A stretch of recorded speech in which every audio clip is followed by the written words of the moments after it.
What's going on, everybody? Hey, welcome back to the channel. Today we are going to be going over the news a little bit into the show, but first we're going to do an ESPN fantasy football draft, a live ESPN fantasy football draft. Let's see how bad these rankings are, and see what kind of team we can put together here on ESPN.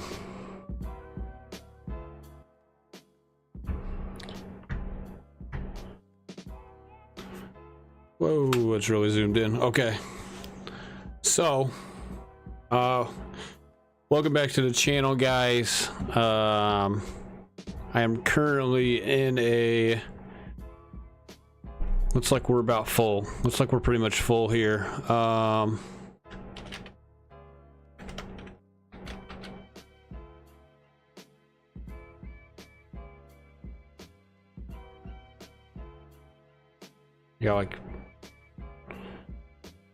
Got like 50 seconds here, and then we're gonna be in the waiting room or whatever. So, let's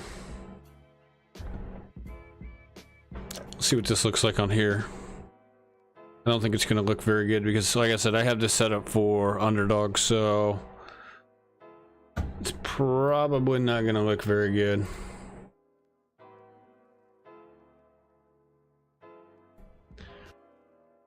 So, let me get my pop-out chat up.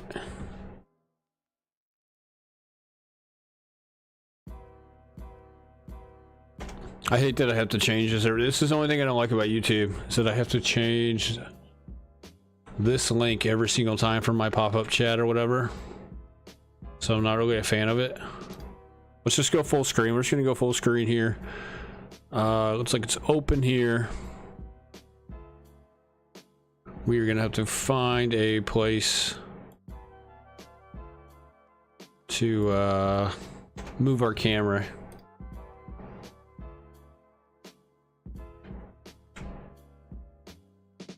I have done an ESPN live. I think I've done like 2 ESPN leagues before. Just so you guys are, I'm not gonna say that I haven't done one before. I have done one before. It's been a minute though. Okay, it's been a minute. I haven't done one. Geez, probably in a couple of months, really. So let me drag this over here to this screen. We have the #1 pick. Oh, we get the #1 pick. What do you know? What do you know? That is hilarious. What are the chances we get the #1 pick here? Hey, you know they say it's better to be lucky than good. All right, let's move this. Gosh, where are we gonna... I'm just gonna put it right here in the middle. Actually, let's go up here. Does that sound good? That way you guys can see the picks over here on the right side. You guys can see the picks right here on the right side, and then you guys can see the board, and you can see my team over here on the left side. So...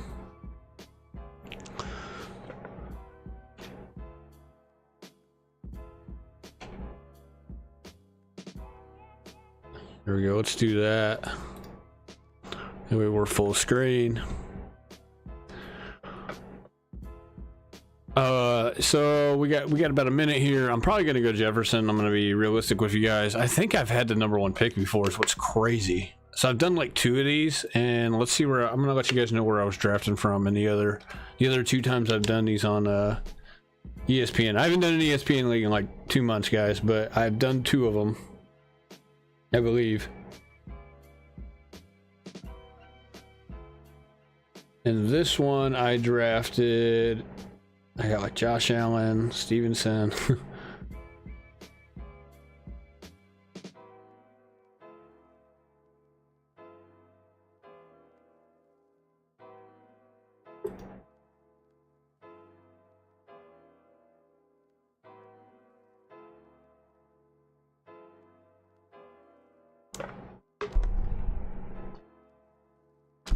Maybe I should go Jamar Chase instead.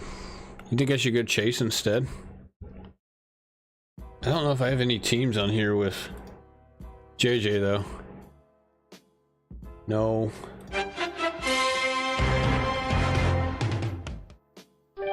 Beep, beep.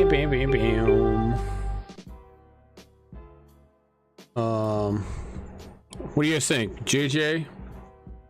Chase? Am I late to join a mock with you? Yeah, I'm already in the ESPN league. I'm not in a mock. This is like an actual draft. Yeah. I'm actually in a draft. I have number 1 pick. Do I go JJ? Am I just missing? I'm sorry, bro. I actually got into it before I even went live, just because I wanted to see how long the wait was going to be, but I actually didn't wait. Yeah, I think you're right. I think we go JJ. I don't have JJ on my other 2 teams. So I drafted 2 other teams, but I drafted them like 2 months ago. Okay. So it's nice to see JJ go second right there. That's kind of shocking, considering that his rank is like 5. Eckler goes before McCaffrey. There goes Cup. I like the Cup pick. This is also 10 teams, just so you guys know. So we're gonna have a loaded team just because there's not 12 people, and it's also full PPR, I believe. I think it's full PPR in ESPN, whereas on Yahoo it's only like half PPR. So I can't believe they gave me the number 1 pick. That's so funny.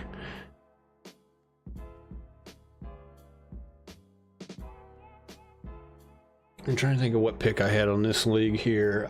How do I go to draft? I'm so confused with like the settings on here because I don't league draft recap. Here we go.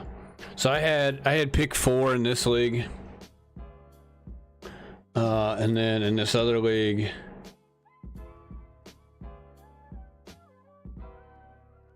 I had pick 8, and I took Bijan with pick 8 in this other draft. So I've only had pick 4 and pick 8. So now I got pick number 1. I did an ESPN fantasy basketball league like a little while ago, back last year for basketball, and I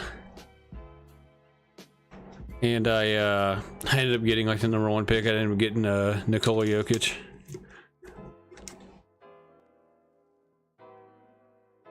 Should have an elite team. Meanwhile, my San Francisco league here loves to draft like it's just PPR.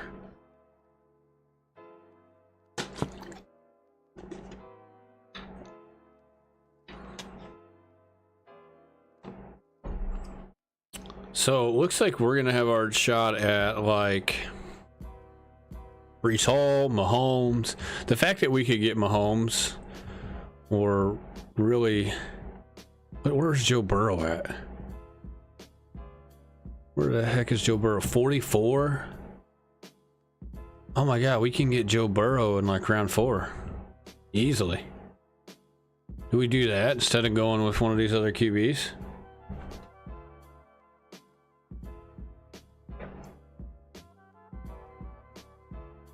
Look at this guy. This guy right here is on auto pick already. You guys see that? This is why the drafts are all messed up. All right, this guy got St. Brown, second pick of round 2. Jacobs just went in the first round. Wow.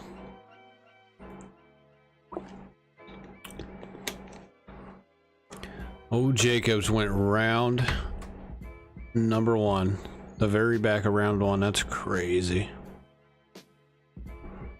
It's gonna be tough to pass on Garrett Wilson if he's there, because he should be gone already.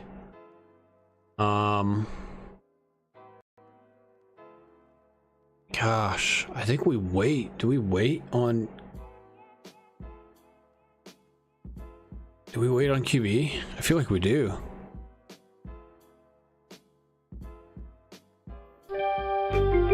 Alright, so I got Waddle, Wilson at the top here.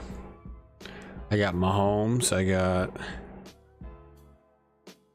What are they projecting here for Joe Burrow? Not that it matters, because their projections are wrong. Yeah, we should just wait on Joe Burrow. Let's go get... I don't know why this guy's there, so we're going to take him. And then let's go...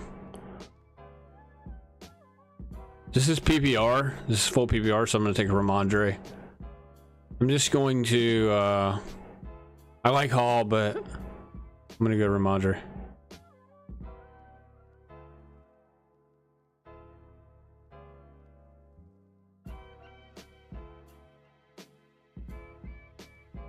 This is just as bad as the mock drafts on here. I haven't done any mock drafts, so I don't know. I'm sure it goes. Lockett goes in 5th round usually. Yeah, some players go early, and then there's other players that go late, like Olave. Olave is 40th ranked. He should have been off the board already. You look at like Devontae Smith and Higgins, they probably should be off the board already. Hurts should be gone.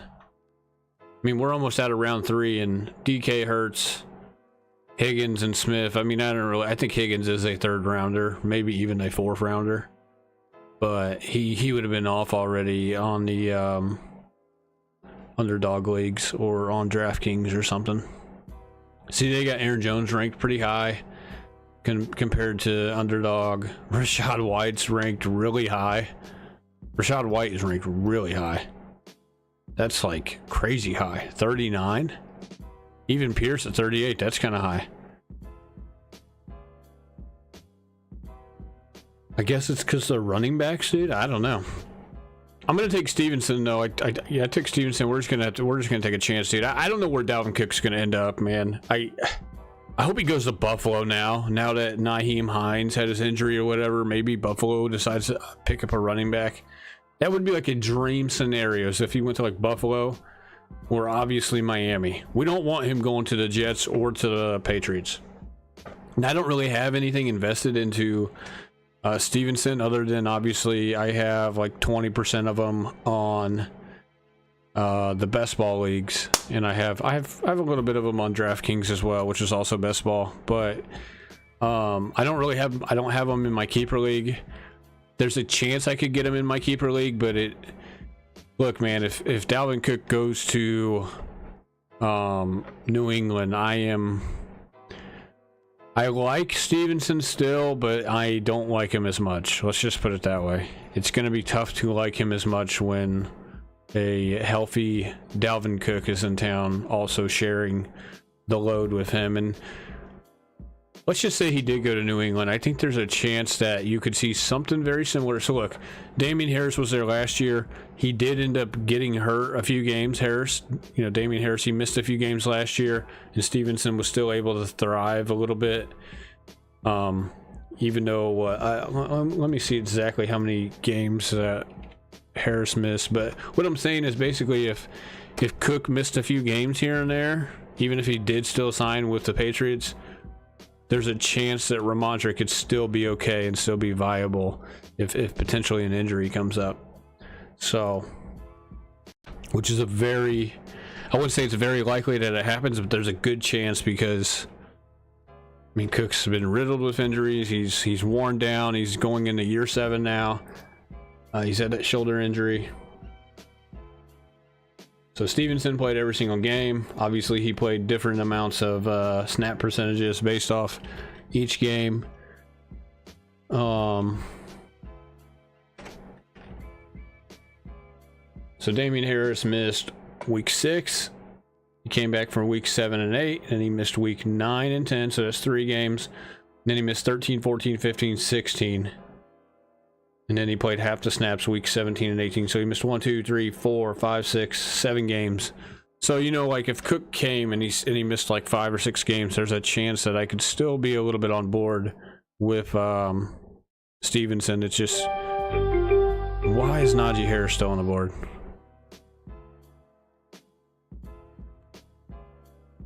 Najee Harris and Chris Olave are still on the board. Did somebody take Joe Burrow? No way. No way. And Justin Fields? All right, Herbert's still on the board. So is Deshaun Watson. Okay, and Trevor Lawrence. That's the way we're going to go then. We're going to go Najee here. That's a pretty easy pick for me. And then this is like a layup right here to take Chris Olave. Yeah, there's no reason to take anybody else. That's a freaking layup, dude. Chris Olave in round 5. That's what I'm saying. Chris Olave should not be in round 5. Teams get to choose a rookie that was drafted to keep if they want. Does that sound silly or interesting? Never did keeper. No, that's not silly at all.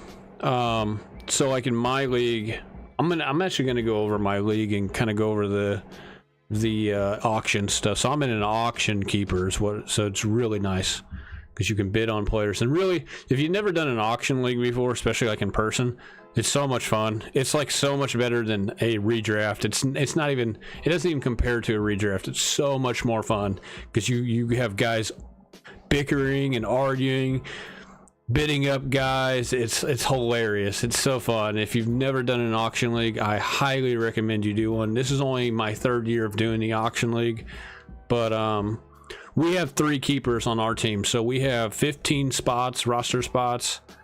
Obviously that's including the bench, right? We have a 1 QB, 2 running back, 2 receiver, tight end. We basically have the same thing that ESPN has here.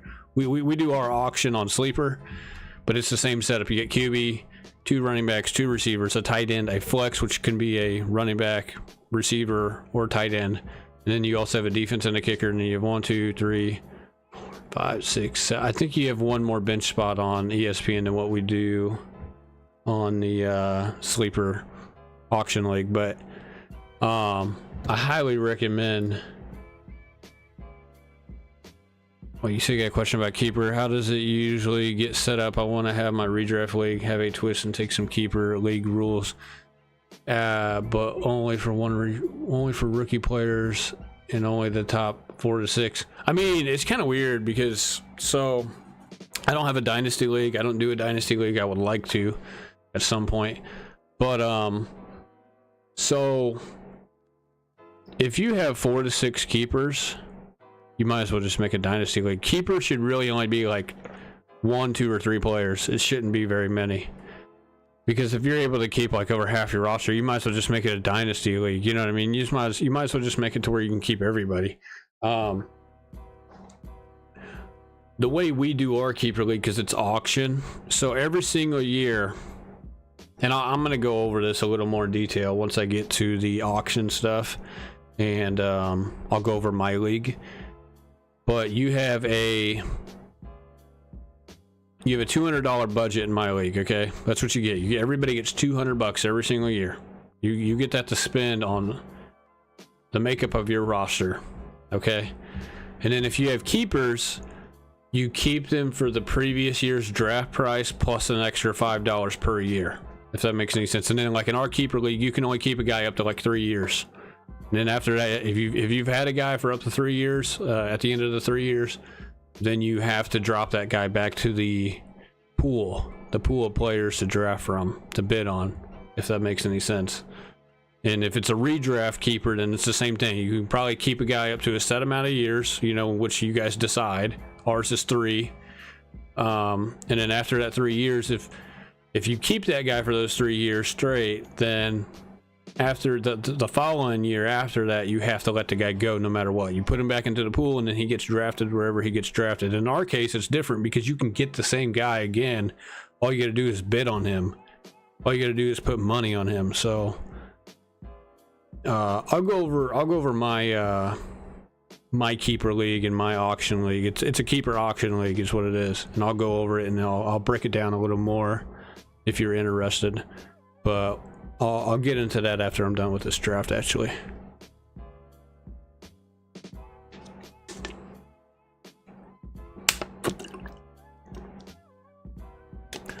All right, we got a couple of picks away. Looks like James Conner went pretty early. Pacheco just went. Rashad White finally just went. That's actually, he actually kind of stayed on the board a little longer than he should. This guy took Herbert. Like, what is going on, dude? These guys snagging all the QBs. He's got 1. He's got 1. This guy's got 2 QBs now, bro. This guy's something else. This guy doesn't have a QB. We're gonna have to take a QB here because the QBs are flying off the board. I might go I might go Watson and Lawrence here. Let me see my team here. Akers is there. I really like Akers.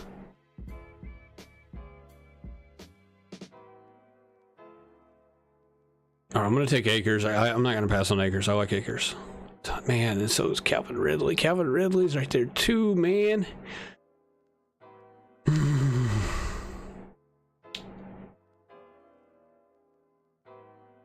Running back's more important, though. There's only so many running backs. Running back's more important. We're going to take a running back, and then we're going to go... I'm going to take Trevor Lawrence, dude. I know Deshaun Watson's projected to higher, this and that, but I don't care. Lawrence is my guy this year. I'm like all in on Lawrence this year.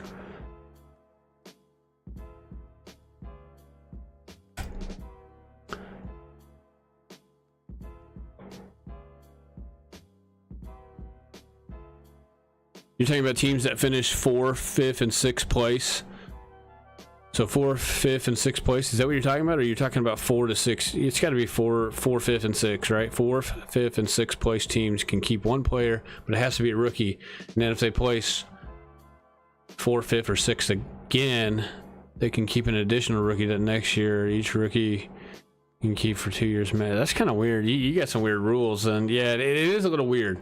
Ours is just there's no so like you can only keep rookies. You can't keep anybody who's not a rookie. That's weird. But then you can keep them as a sophomore player if you drafted them as a rookie. Is what you're saying. You can only keep them for 2 years max. That's weird. Ours is just like, and so like I'm gonna break down exactly kind of how ours is kind of weird too. The keeper stuff is a little weird to a degree. And but to a degree, it's the reason why I would say it's better than a dynasty to a degree is because in dynasty, if you have one bad draft, you're gonna be the Arizona Cardinals for the next few years until you actually start drafting good players. You know what I mean? Because unless you can make a trade, unless you can make a couple of trades and fleece somebody.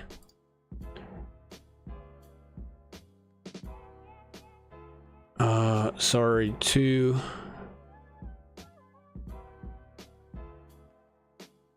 you're talking about.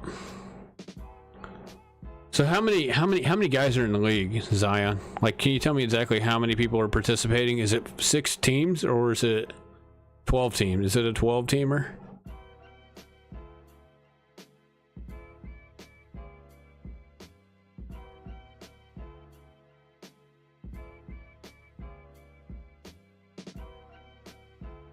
Calvin Ridley went Team Flow. He took him right after. See, but this guy is Madison and Gibbs as his running backs. My running backs are so much better than his. He does got Mahomes and Chase and Lamb, Cooper. That is a good receiver room. I'm not gonna lie, but I can't believe these guys are just snagging all these quarterbacks like this, dude. What a bunch of idiots. What an idiot.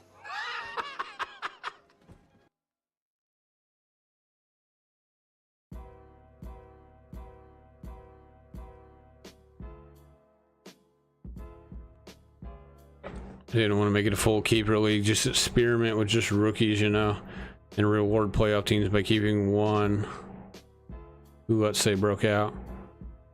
So does everybody in the league, it's a 14-man league, super flex. I don't know what IDP means. IDP, PPR with kick/punt yards. Oh, you got that. I actually have kick and punt yard return yards and a couple of my leagues too. It's I hate it. It's not up to me, but I think it's stupid. IDP, what's IDP? I feel like I should know what it means.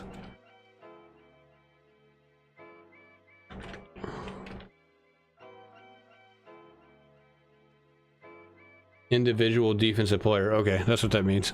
I'm like, that's weird. You got individual defensive player too? Man, I've never actually played in a league with a defensive player. So I wouldn't even know the first thing about that. So you got 14, it's a 14-man league, super flex, individual defensive player, and you get PPR, and it's got kick and punt return. Ooh. My question is, so is everybody allowed to keep one player if they are a rookie? That's my question. Is it every player? Is every team allowed to keep one player, or is it just select few people? It's got to be everybody, right? Let me go to my team here so I know what the heck I'm doing here.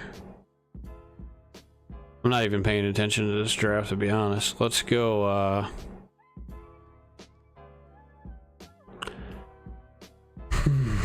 got Evan Ingram.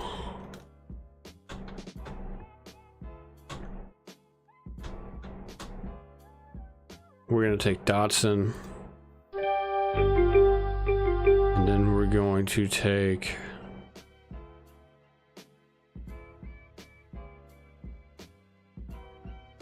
The problem is I like Njoku better than Ingram. This is the problem. We'll see if we can get both of them, maybe. If not, we'll get another tight end down here. Yeah, individual defensive player, gotcha. It's fun. Who's your individual player on defense? I guess it just depends on who you get on defense. If you get like Aaron Donald or somebody, or if you get like Nick Bosa, you get one of these guys that are at the top of the game, like sack wise, like a hell, if you get, I'll tell you a good guy to have if you drafted him last year would have been Hutchinson, Aiden Hutchinson. If you had that freaking guy, that guy's gonna be a beast again this year too. In year two, somebody's probably keeping him, I would imagine, if they have him on defense.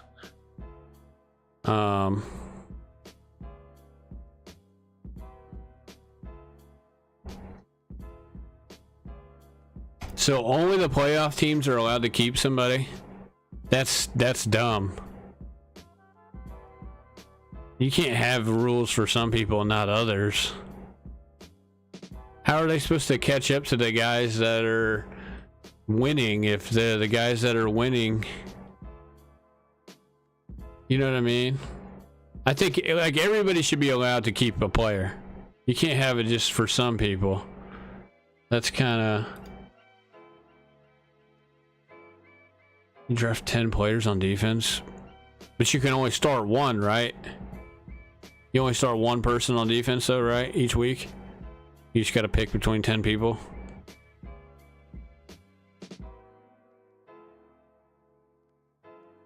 I'll tell you what would really be good in that league is if you had a guy who was like Devin Hester or Dante Hall back in the day, just returning punts for touchdowns. That would be huge in that league. Of course, there's not really any of those guys in the league right now, because they're basically phasing out the punt return and kick return game. That would have been the... You had one of those guys back in the day, back in the early 2000s, you would have been winning every single year. Guarantee. If you had like Devin Hester, Dante Hall, all those guys returning. I guess Cordero Patterson would have been one of those guys too a few years ago when he was literally the best kick returner in the league. Scoring is very competitive. If you don't make it to rival offensive scoring there, then there's no point.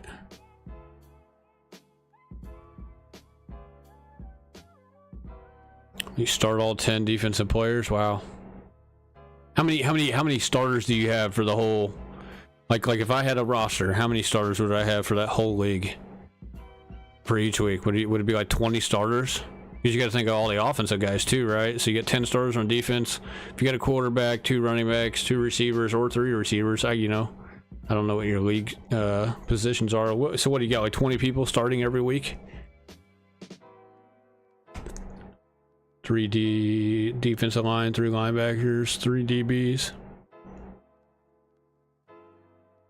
Is there any negative points for those guys? Like it's like I don't even know. I've never played with a defensive player. Is there negative points for defensive players? I wouldn't think there would be, but you never know. I can't believe Ayuk is still on the board. This is the problem with these ESPN leagues. There's so many wide receivers that stay on the board.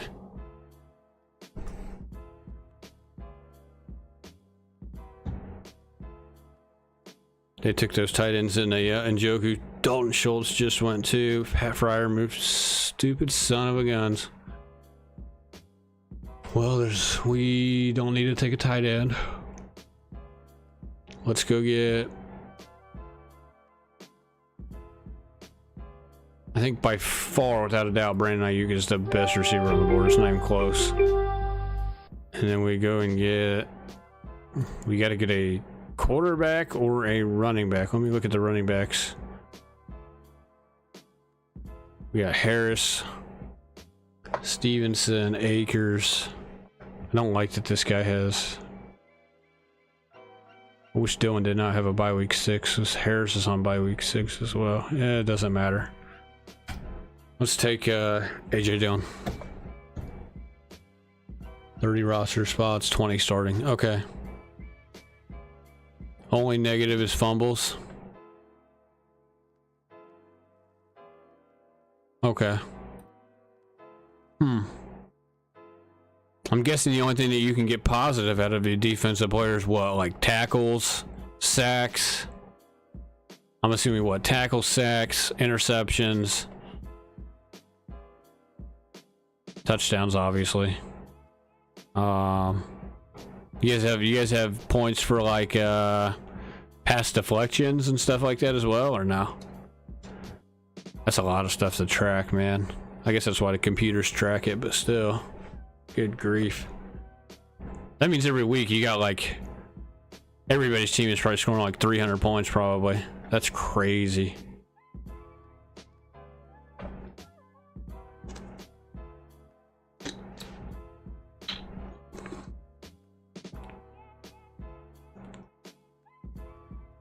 Of course, you probably got points for forced fumbles, right? And fumble recovery. I don't know. You get points for so many things if you really wanted.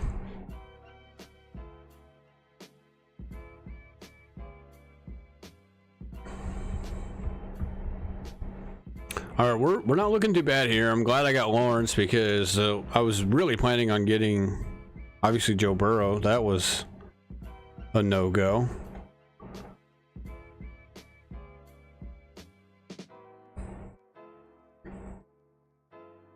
I mean, this guy took Joe Burrow early. First pick of round 4. Who's it that took that guy? Michigan? He's got Burrow, Jacobs, Walker, Diggs, Samuel, Kittle, Kamara, Bucker. Oh my God, he got Javonte, and he got freaking. Is that Javonte or is it? Yeah, it's Javonte. Javonte and Mike Thomas. Good grief.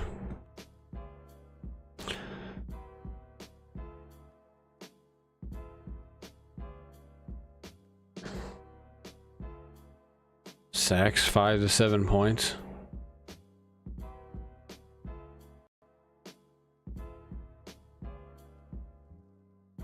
Oh, that's a lot of stuff.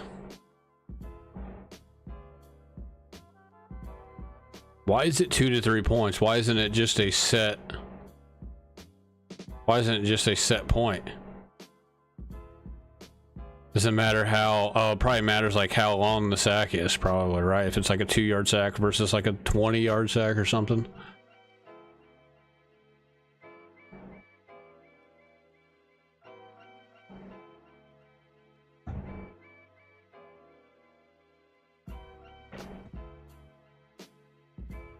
That's a lot of points.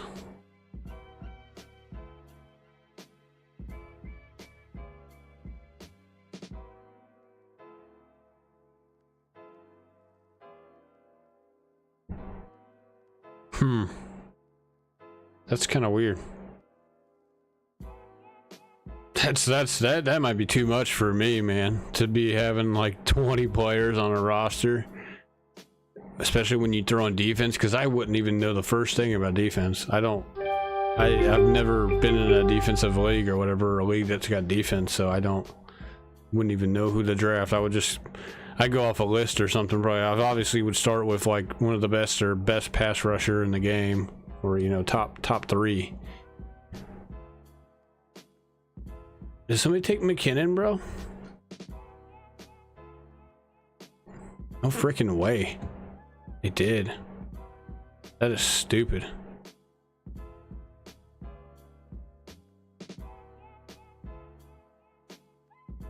Let's go get the Jets defense, and then we're obviously gonna wait. Never take kicker until like the very end. I could give two craps less about kicker. Let's go get Sky Moore. I love how Tony is down here now. Nobody wants Tony. That's so funny.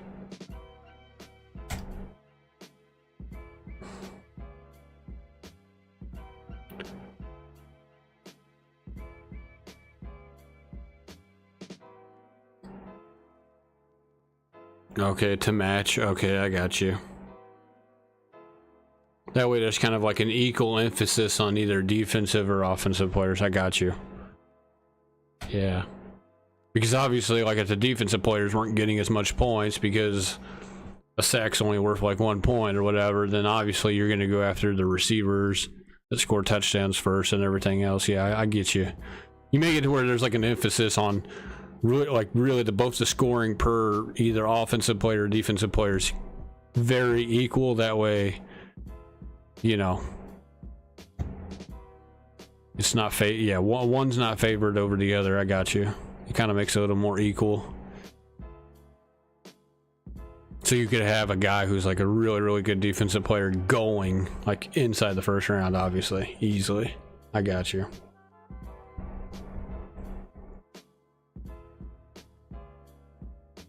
I don't know if I would want to do that though. I feel like it would. I feel like it'd be cool to have like maybe a couple of defensive players, but 10, that's a ton, man. That's like, whoo. I think I'll pass on that.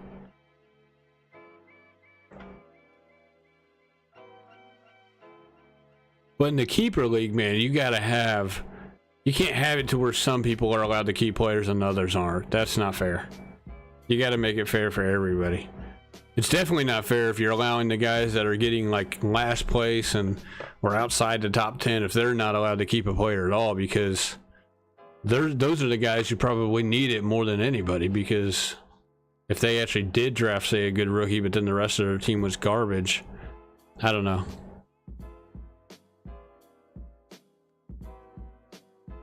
LBs equal wide receivers point wise, and the guys rival QB are the defensive linemen. Yeah, like the Aiden Hutchinsons and the Bosa's of the world. Yeah.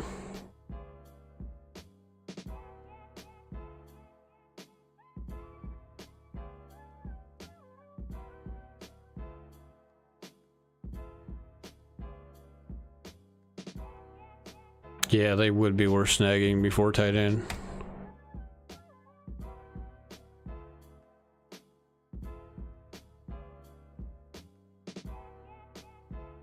It's coming up on my turn to pick here. I guess I'll take Richardson if he's there. We need another quarterback. I was thinking about Rodgers, but he probably went already, to be honest. Yeah, he went right up here. He went before I even took their defense, dude. Jesus. I know one thing's for sure. We're going to have a better team than most people, I think. As long as Trevor Lawrence plays well, which I think he will. Gosh, Elijah Moore is there too, man. This is what I hate about these leagues, man. You get some of these guys that I'm not going to be able to draft because you only got like 15 roster spots. I guess what? You got 1, 2, 3. We got 16 spots.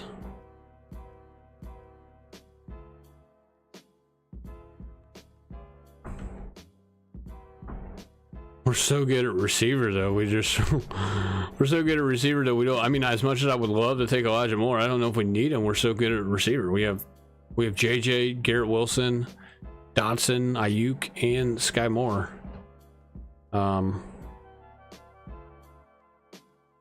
I gotta take Richardson because I need another quarterback. We need a kicker, so we'll wait on kicker. Who do we take as our last player here? I would like to get another tight end. I could take up Conquo. He's right here. I mean, why not? I might as well take up Conquo. That's the draft, by the way. Yeah, I just went over it, man. It's I don't know. It's weird. It's a weird draft, dude. I don't understand it. I guess I'm gonna take I like McManus this year a ton. I also like Elliott. I can't believe Elliott's still on the board because he plays on a good offense. You always want a kicker that's on a good offense. That's all I know. Koo's always been decent, and you know, I do like Koo to a degree. Koo was actually really, really good last year, if I'm correct.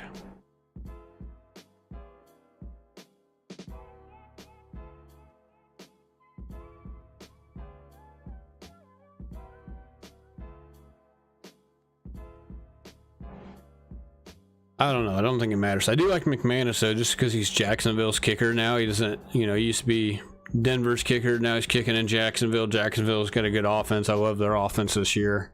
I think they put up a ton of points this year, and so he should have a lot of opportunities to kick field goals or at least kick extra points, you know, and stuff like that. So I've been taking McManus in just about all of these drafts.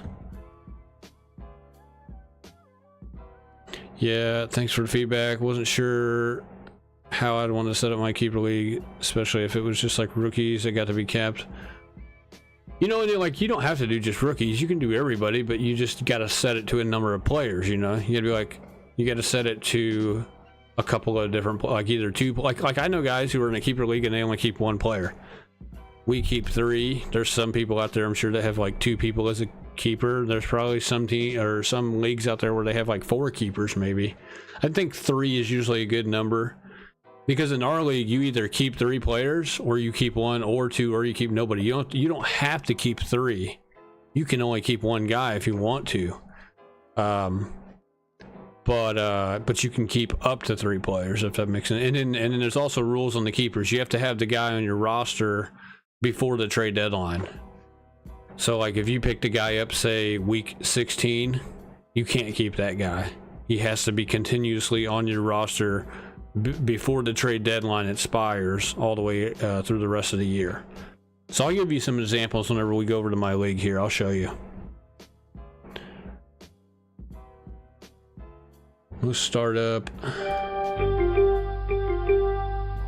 No, dude, don't worry about the draft. It's ESPN league. Crap is stupid. I don't even care about this draft. I just wanted to do it for content, just to see where all these guys are really going, to be honest. Did somebody take McManus, bro?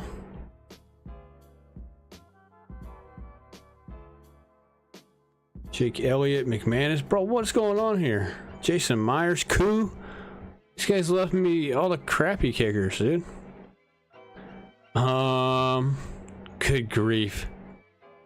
We got to go Dicker the kicker, right? We got to get a kicker who kicks on a high-scoring offense. So give me Chargers. All right, let's go over everybody's team. We got Lawrence, Stevenson, Harris, JJ, Garrett Wilson,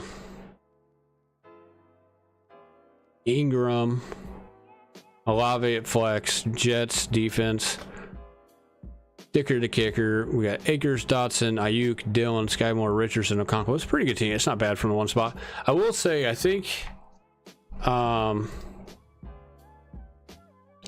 the strategy, what I should have done, okay, this is what I should have done. I should have just not taken Garrett Wilson. I should have just reached on quarterback, taken the quarterback I wanted.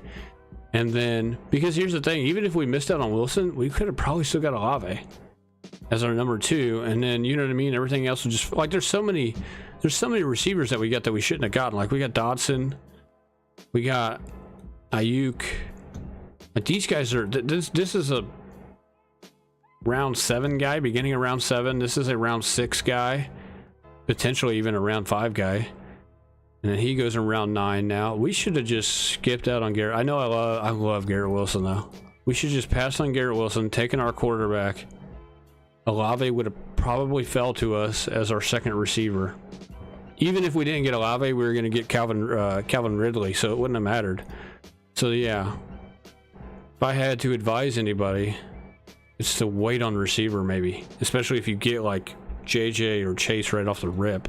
Just wait on receiver after that, because There's so many guys available. The draft on ESPN is crazy. Seeing some guys do at least a round too early. That's why I'm happy getting 3 top 12 receivers.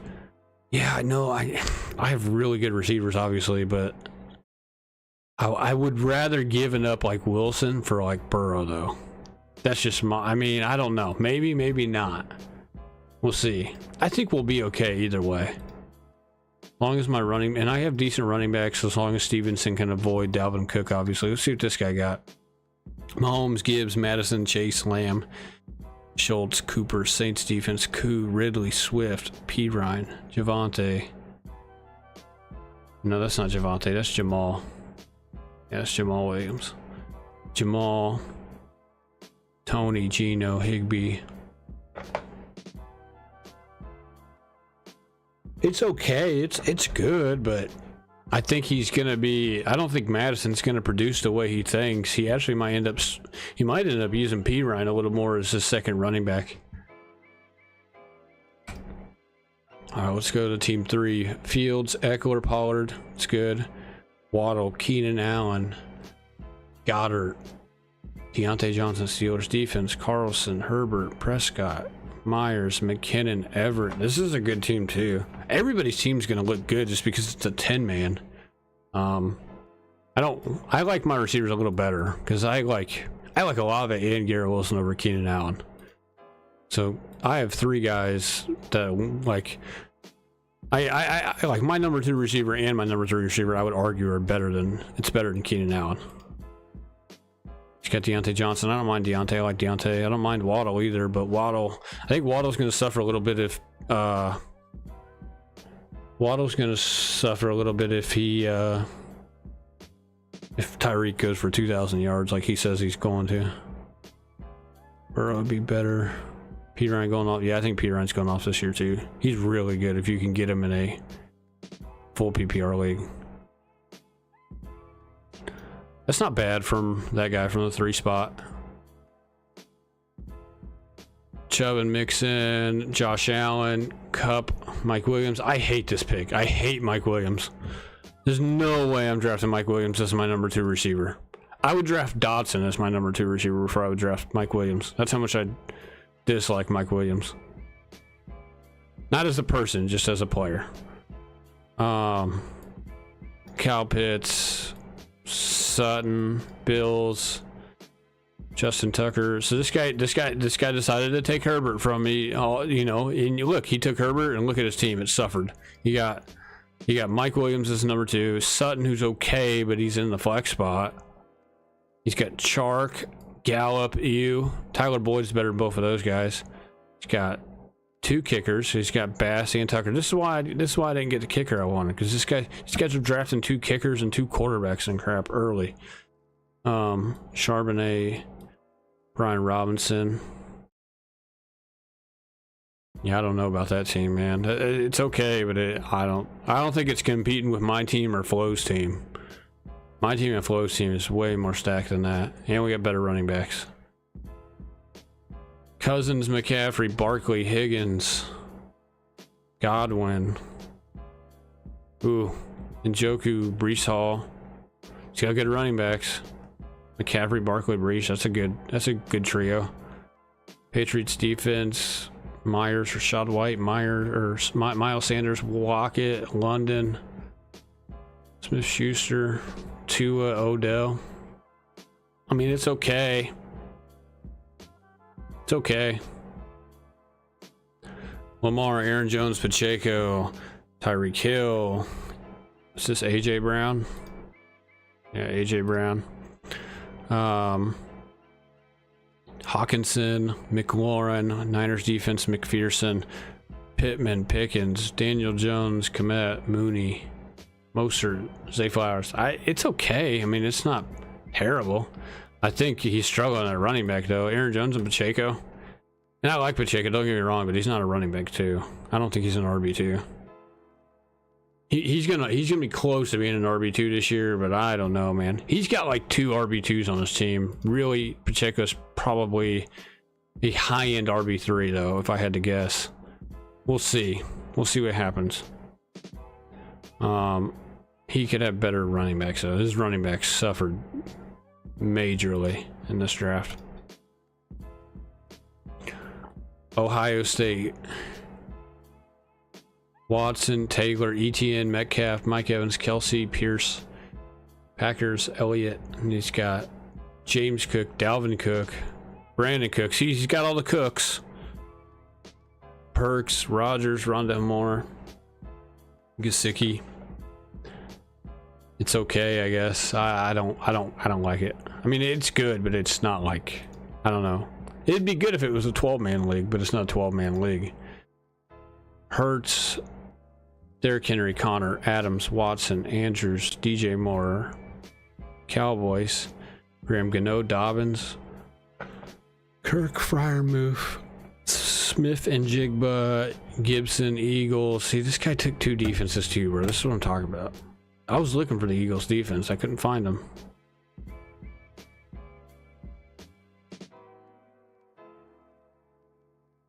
Pacheco, like, because he does kick return yards, haha. But yes, he's a risk to take as an RB1 otherwise. Well, I think even as an RB2, I think he's a risk. I don't think he's a risk. I just think that, like, you shouldn't just count solely on him as being your RB2, is what I'm saying. And that's kind of what this guy did, I feel like. Who was it, this guy? No, it was this guy. Because he's got Mostert, bro. Mostert is his 3rd running back. Mostert sucks. He's old. He doesn't suck, but he's old. He's past his prime. He's not gonna be, you know, especially if they get Dalvin Cook, he's not gonna be a fantasy producer at all. But he's not going to be a fantasy producer to the point where you're putting him in your lineup week in and week out. So this guy is solely relying on Pacheco and Aaron Jones. That's what the problem is. If this guy, let's say he had Cam Akers to go with this team, or if he had Dameon Pierce, or if he had Kenneth Walker to go with this team, that would be different, because then you could be like, okay, maybe you start Pacheco this week or this week, or whenever Kenneth Walker's, you know, on bye, or you know, even if he had a let's just say he had like Stevenson, or if he had Saquon or whoever, you know, if he had a better running back like that was an actual RB1, then Pacheco wouldn't be so bad. But now you're moving Pacheco into your RB number 2 spot. He's not getting kick return yards from Pacheco in this league, and so Pacheco finished as like 36 overall in my league last year. He's not a number 2 running back. He's potentially a number 2 running back, but he's not a clear-cut number 2 yet. And by number 2, I mean finishing as a top 24 running back in the league. Because all your number 1 guys are top 12, all the number 2 guys are from 13 to 24. So that's what I kind of mean by that. I go to this guy's team. Yeah, this guy's team is okay. It's not too bad. We'll see what happens with Derrick Henry and James Conner. Golf. This has got to be Bijan, right? Yeah. Bijan, Montgomery, St. Brown, Smith, Hopkins, Waller, Browns defense, McManus, Judy, Marquise Brown, Addison, Hubbard, Russ, Dolchich. This is actually not a bad team from the 9 spot. He went after the Lions guys. I like that. Just St. Brown, Devontae Smith. I actually had these 2, I think, together in a different league.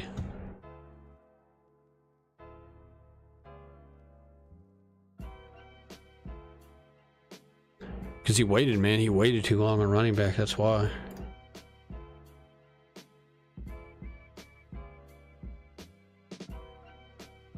Yeah, you do need 3 solid backs, even if they're average. You need to, because injuries can happen at any point. Yeah. Yeah, he went with the rest of that monster.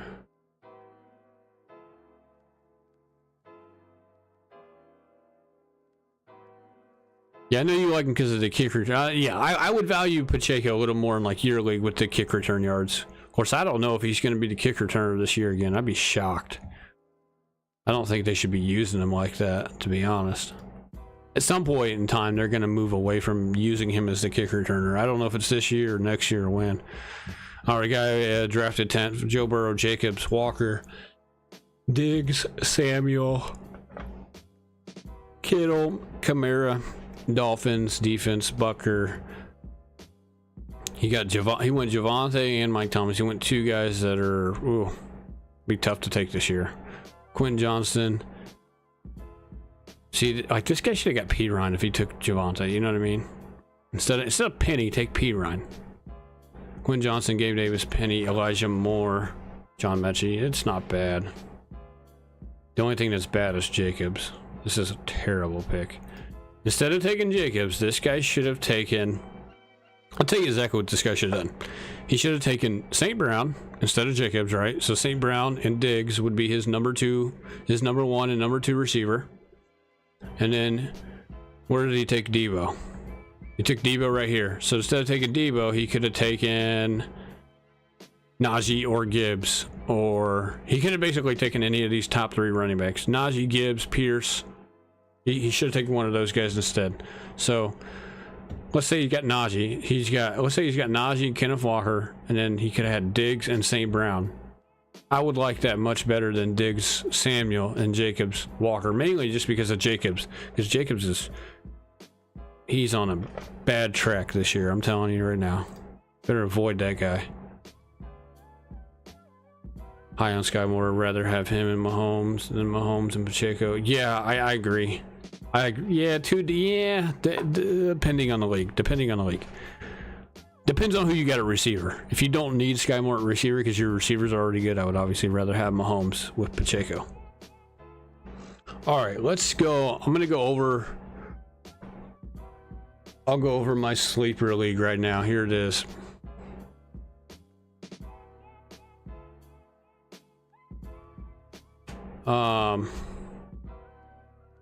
So this is my league right here. We draft, these are my keepers right here. So like our keepers set in a set amount of days. So we have 30 days. Ours literally set like literally a month from now. Like ours set on the 24th, I believe.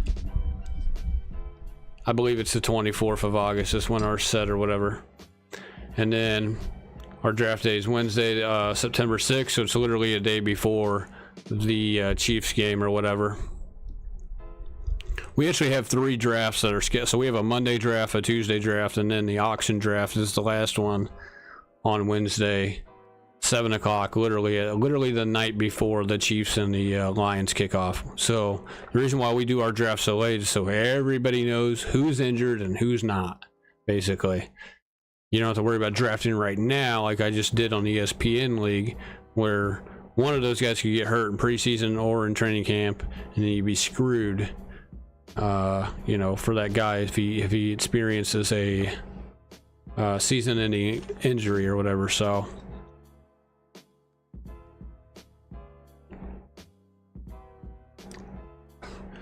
Gibbs would have been my pick.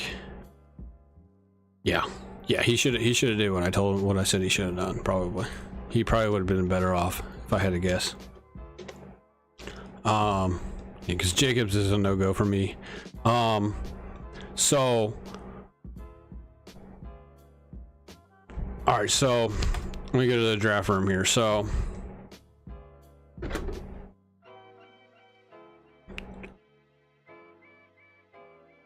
this is our league. Boom, boom. These are our keepers. So, like, this guy is keeping 2 guys.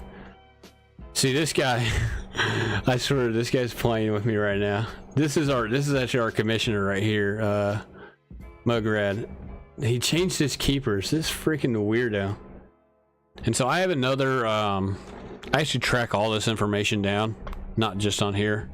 Let me pull this up here real quick. He changed his keepers. His keepers were different.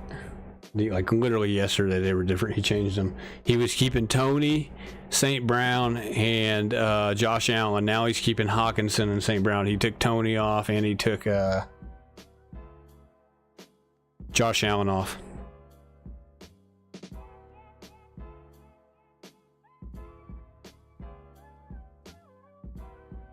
All right, so here's the spreadsheet. So these are obviously my rankings, which I kind of need to update a little bit. Here's our teams right here. This is the money we have to spend, obviously. So if we go to these are the rosters. Now obviously I don't have all these guys. I was playing around with who I would want on my team I was playing around with who I would draft in like a kind of like a mock scenario. So these are my keepers that are highlighted right here. I'm keeping Trevor Lawrence, Breece Hall, and Chris Olave. I'm back and forth though. I don't know because this is how expensive they are. So for instance, like, can I click on this guy from here? Of course I can't. So let me just go to my team here.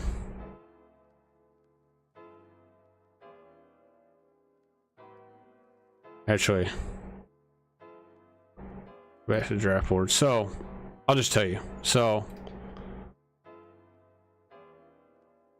with my team, whatever. So like, I didn't draft Breece Hall last year. A different guy drafted Breece Hall last year, and I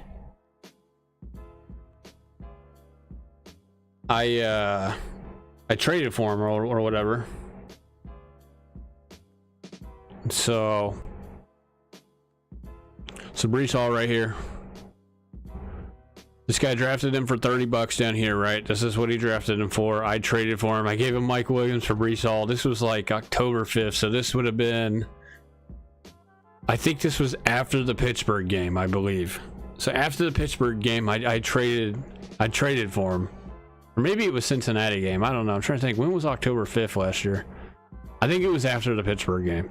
Because I know I got the points for him whenever he played Miami. I think it was the Miami game. So these 3 games are the games I had Breece for fifth, week 5, week 6, week 7.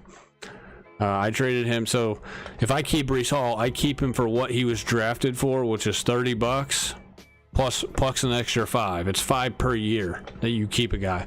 So if you keep a guy 1 year, which I'm going to keep him this year, it would be $35. It'd be the original draft value plus the extra $5. Okay. I traded for Trevor Lawrence. So Trevor Lawrence is also on my team now. I literally traded for him like 2 weeks ago, 3 weeks ago. This guy drafted him for $1 last year right here, right? You see this? He drafted him for $1. I gave him AJ Brown, who I wasn't going to keep anyways. I gave him AJ Brown, who I think AJ Brown's going to cost him like $30. But I gave him AJ Brown right here. This was back on July 1st. This is when we did this trade. So literally the beginning of the month. So 3 weeks ago.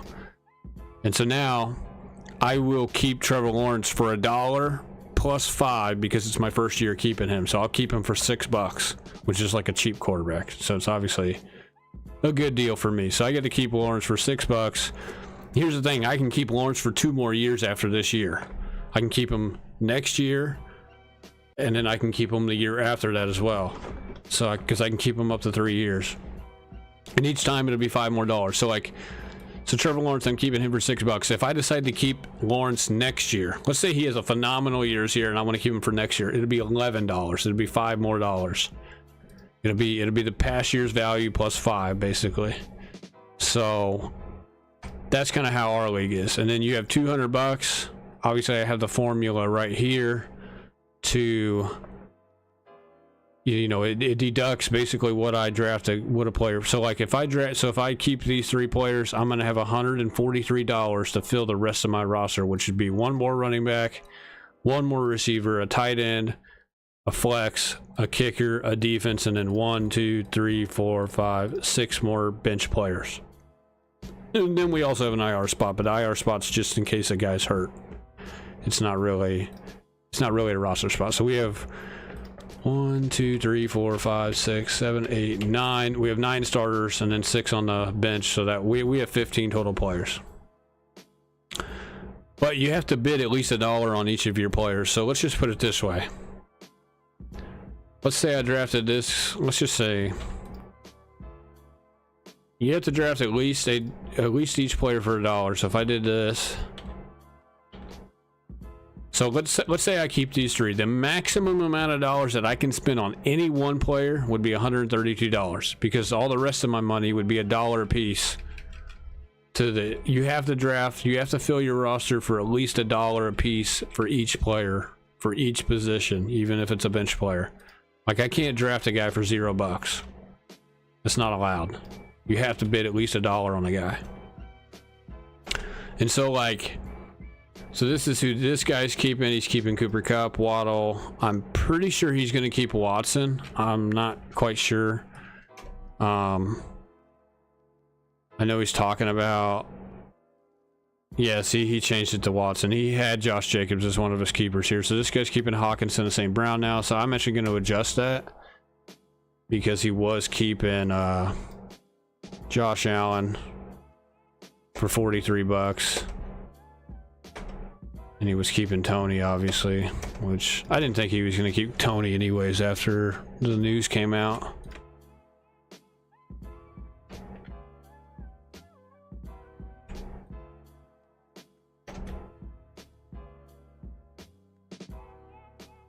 So I'm kind of mad that he's keeping Hawkinson, if I'm being honest, because Hawkinson's really good, obviously.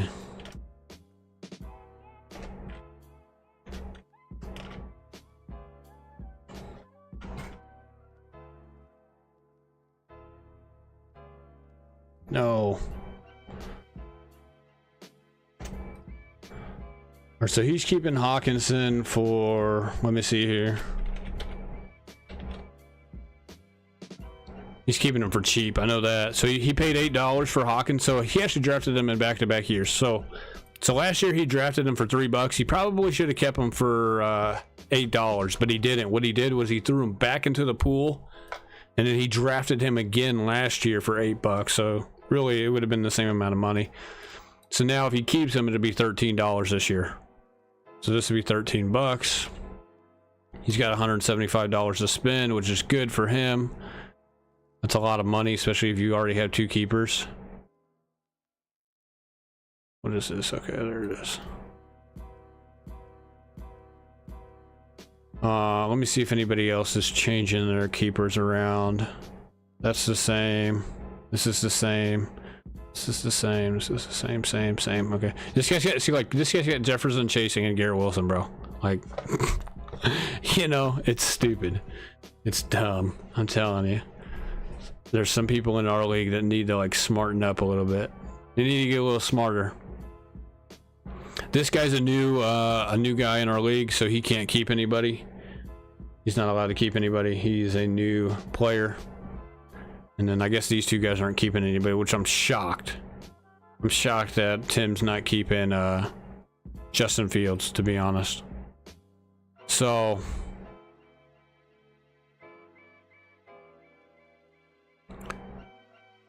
now, all right, so like if I wanted to go over, like, you know, I went over scenarios basically about, actually let's go back to the big board here. So these are sleepers projections here, and they may have changed. I put them down yesterday, so I doubt it if they've really changed much. I gave you guys my projections right here. I gave you guys these projections a long time ago, if you guys remember, if anybody remembers. You know, back in like May, back in April, May. These are all my projections right here. I put down sleepers projections as well. And they're, you know, I'm pretty spot on for the most part. I was off by $2 on Burrow. They got Jalen Hurts being about $6 more than what I have him as. It doesn't really matter for my league, because in my league, Hurts is being kept for $15 on the second year. And so now this guy's not being kept, so we can take him off. I keep having to go back and do these over and over again because people keep changing their keepers.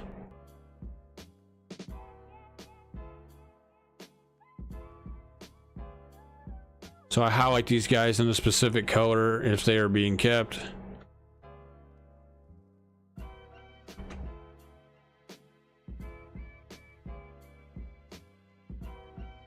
Interesting rules. Yeah, I mean the rules are pretty basic though. The rules are basic. As far as like, I'll give you our rule. I mean, yeah, you keep a player up to 3 years, and then put it this way, like the reason why it's a little weird is if, like, okay, for instance, let me give you an example here. So this guy, remember this guy who was originally, you can't see, hold on.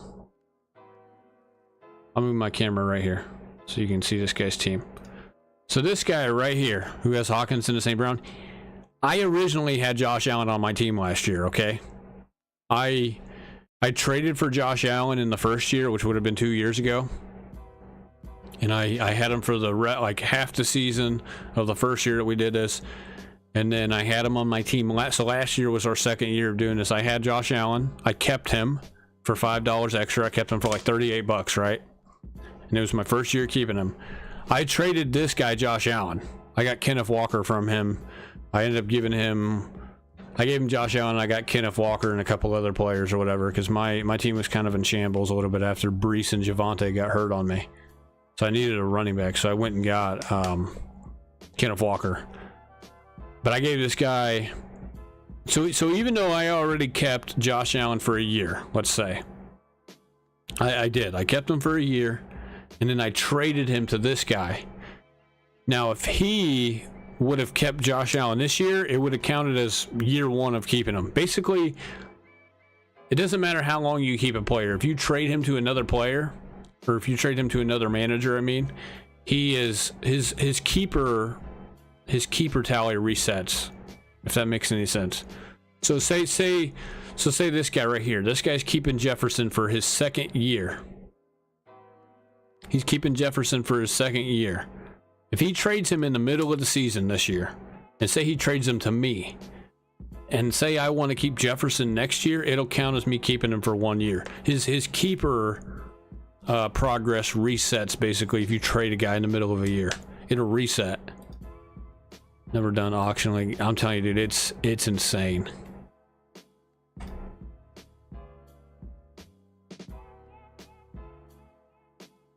It's a little so. It sucks for people who haven't done it before. Like, all of us have never done one until we started, what? This is our third year of doing it, so 3 years ago we started it. The reason why it sucks is because not very many of us were familiar with auction and how to actually do an auction draft, because this is like our first time ever doing it. And so this guy right here who drafted Chase 2 years ago, his rookie year, he got him for like $6. And now he's keeping them for $16, when realistically Chase, as you can see, Chase right here, I have him highlighted. Chase is expected to go for $56 according to Sleeper's projections. I gave out $54, obviously, so I was pretty close. Chase, if Chase went back into the pool, he would go for $50 easily in our league, easily. But this guy's keeping him for $16 because he drafted him for $6 2 years ago, and then he kept him last year for $11. Now he's keeping him in again this year for his second keeper year for $16, because it's $5 each year. It's only $5 each year.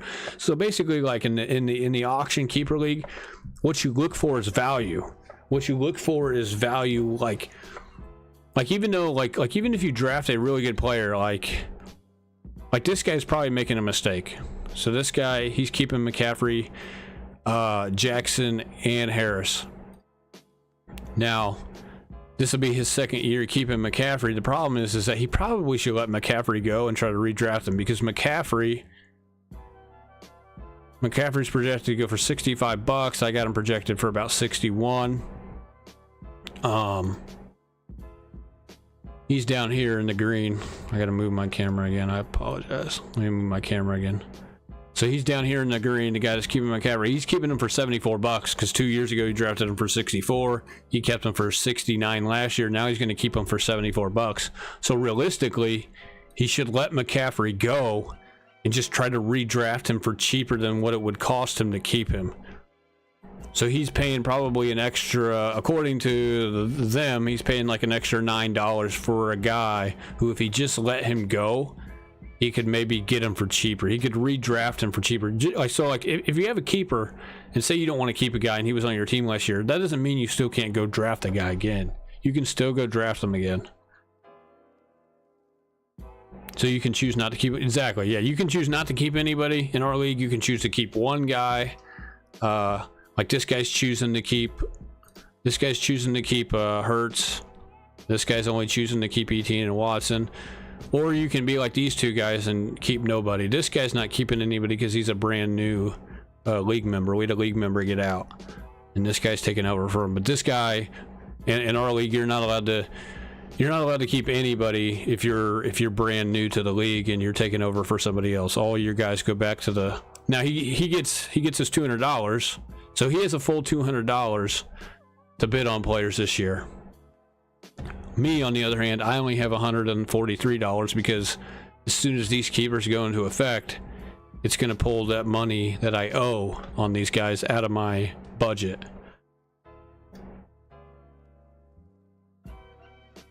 You guys don't get to keep anybody from the previous guy's team. So, like, put it this way, it's like the cutoff line, I think, is like November 23rd from last year, because our trade deadline is week 12, I believe. You have to have a guy on your roster from, like, so in our league, let's just go, I'll give you an example, Aaron Rodgers. Aaron Rodgers, he was, nobody even drafted him. Actually, no, yeah, this guy drafted him for $12. He dropped him in November. Then this guy added him, then he dropped him, and so this guy added Rodgers in December, right here, right? He added Rodgers right here in December.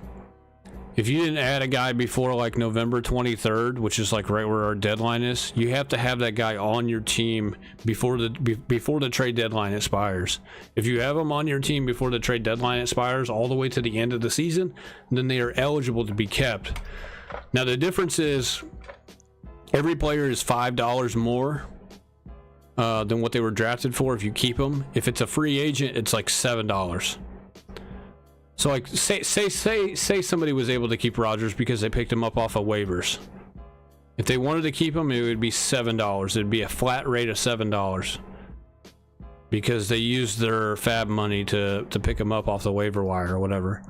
So if you keep a free agent in our league, it's $7. If you keep a guy who was drafted, then it goes off of the draft value. If that makes any sense. So it's a little weird, kind of, but. And then obviously, like during the season, you have 100 fab dollars to bid on players for and it's a blind bid. You have a blind bid, and you bid on guys for waiver wire every Wednesday or whatever each week, and then it doesn't come in until after they all go through.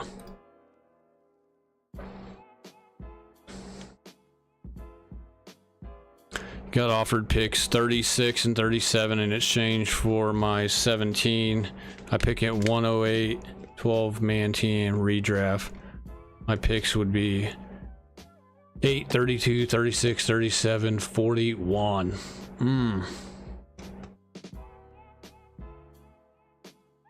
12-man PPR. Randy Miller. All right, you get pick 8. Who do you plan on taking with pick 8, Randy? That would be my question, is who do you plan on taking?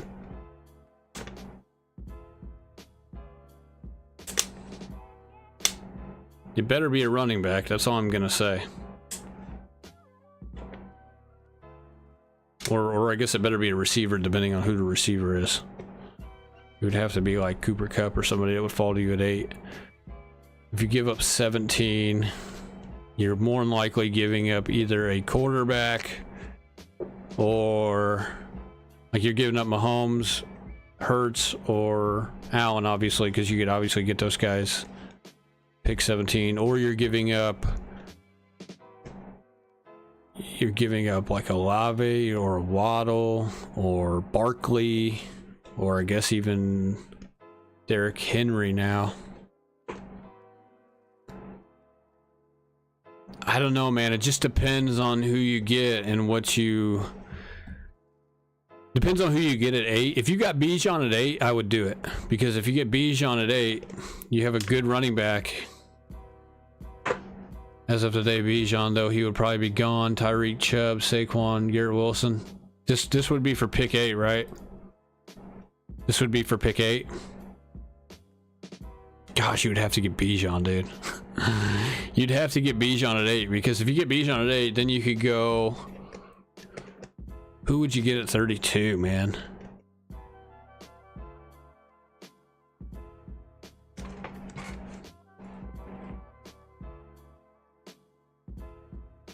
So he's giving you, so this is the guy who is drafting last, right? He's giving you his third and fourth round pick for your second round pick. Yes. So high on Bijan. I am too. Now you could, like here, if you get Bijan, I would do it, because you could get Bijan, then you could go get, you could obviously get Najee Harris as your second running back with pretty much 32, 36, or 37. You could get him with any of those, or Gibbs. Yeah, you could get Gibbs as well. Gibbs, Olave, Ridley, Burrow, Watson, maybe, or Andrews. So Gibbs, Olave. Would you really get Olave? There's no way you would get Olave, right?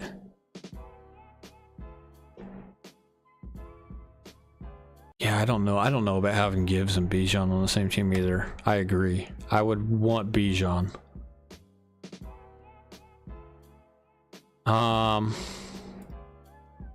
Could you get Olave in round 3 with one of those round 3 picks? Because you have 2 of them. You got 32 and 36, so you got pick 8 of round 3, and you got the last pick of round 3. And then you get the first pick of round 4 and the 4th pick of round 4. It would have to be like Bijan. You get Bijan at 8, and then you get,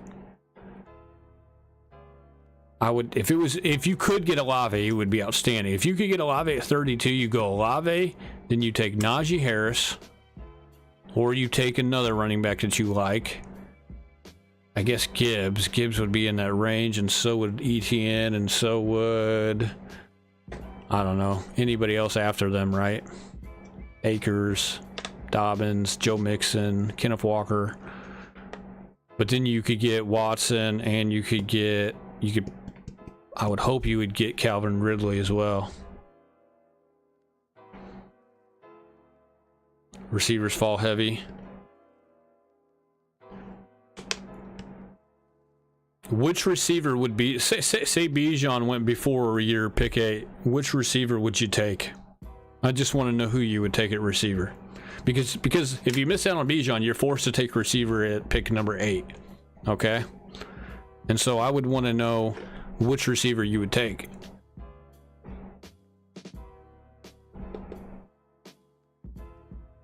Am I high on Burrow? Yes, I'm really high on Burrow. I think Burrow could be QB number 1 this year.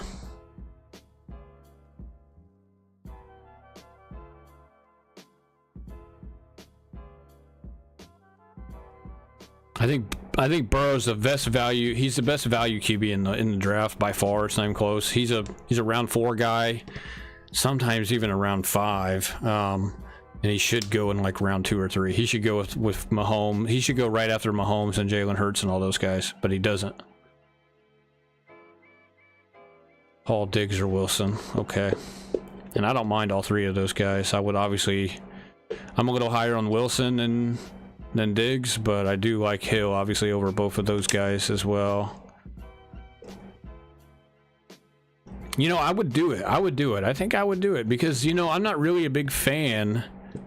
I'm not a big fan of the 17 pick unless I take Jalen Hurts.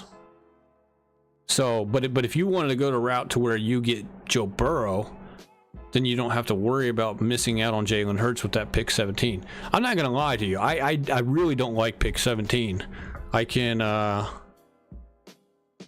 tell you because I've done hundreds of drafts on Underdog, and I don't know if you're doing this on ESPN or Yahoo or what you're doing it on. I mean, obviously, if you're doing it on ESPN, there's obviously a good chance that you could get Chris Olave. You actually probably will get Chris Olave to follow you, which would be amazing. So if it was me, can you tell me what you're doing this on? Is it ESPN or is it Yahoo or is it CBS or is it Sleeper like what I'm on? What do you draft on? I'm just curious. Because if you're drafting on like ESPN, there's a very good chance that you're going to get Olave to fall to you. I know because I just did an ESPN draft. And what did I get Olave to fall to me? I got Olave to fall to me. I got Olave to fall to me at 41, bro. So if you're doing this on ESPN, what I would do is, yeah, because I hate this area. I don't want Barkley after what's going on. I don't want Taylor. I don't want Henry. I really don't want AJ Brown. Chubb I can maybe take, or Pollard, but they're not a must-have. I don't really care for CeeDee Lamb. I mean, CeeDee Lamb's okay, but you won't need him if you get Tyreek Hill or somebody. JJ, Jamar, ESPN, pretty competitive league, but some guys could definitely fall. Okay. JJ, Jamar, Cup, CMC, Kelsey, Eckler, Hill, Bijan. I think Bijan will fall to you, so let me think here. You could go Bijan, right? You could go Bijan, because this guy got Bijan at 9. I've taken Bijan at like 6 before on Yahoo. But that's because I'm higher on Bijan than most people. So you could go Bijan. Then you could go... Because so if this is ESPN, the only way I would like pick 17 is if I got St. Brown, which I don't see St. Brown falling there much. And, you know, I obviously love Ramondre, but Ramondre's a tough decision to make right now because we don't know if Dalvin Cook's going to be in New England. Obviously, if he's not in New England, Ramondre is a top 5 running back in the league probably, especially if it's full PPR. How do I feel about Judy? I think he's drafted too high. But he may not be drafted as high in ESPN. Let me see where he went in this ESPN league. I think Judy... I'm not high on Judy, man. Now, Judy goes in like round 4 of like the underdog drafts that we do for money and stuff. So that's why I really don't like Judy, because I think he goes too high. But he went... Where did he go here? He went in round 7. I wouldn't mind him in round 7, I guess. He's okay then. I still would... I would want Judy as my 3rd receiver no matter what. I would make sure I had 2 guys who are way more elite than he is. So let's see here. Let me go back to this. You could go...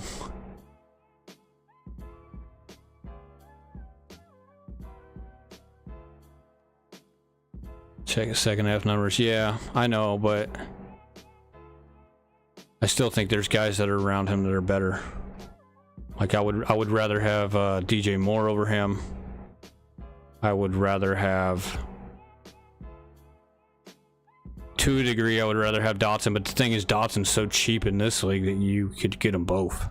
You could get Judy in one round and then Dotson in another. You got somebody like Calvin Ridley who goes in round 7 in this, which is insane. 2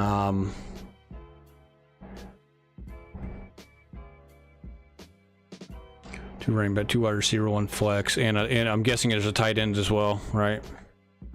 So what you could do is if you go Bijan, you give up pick 17, you take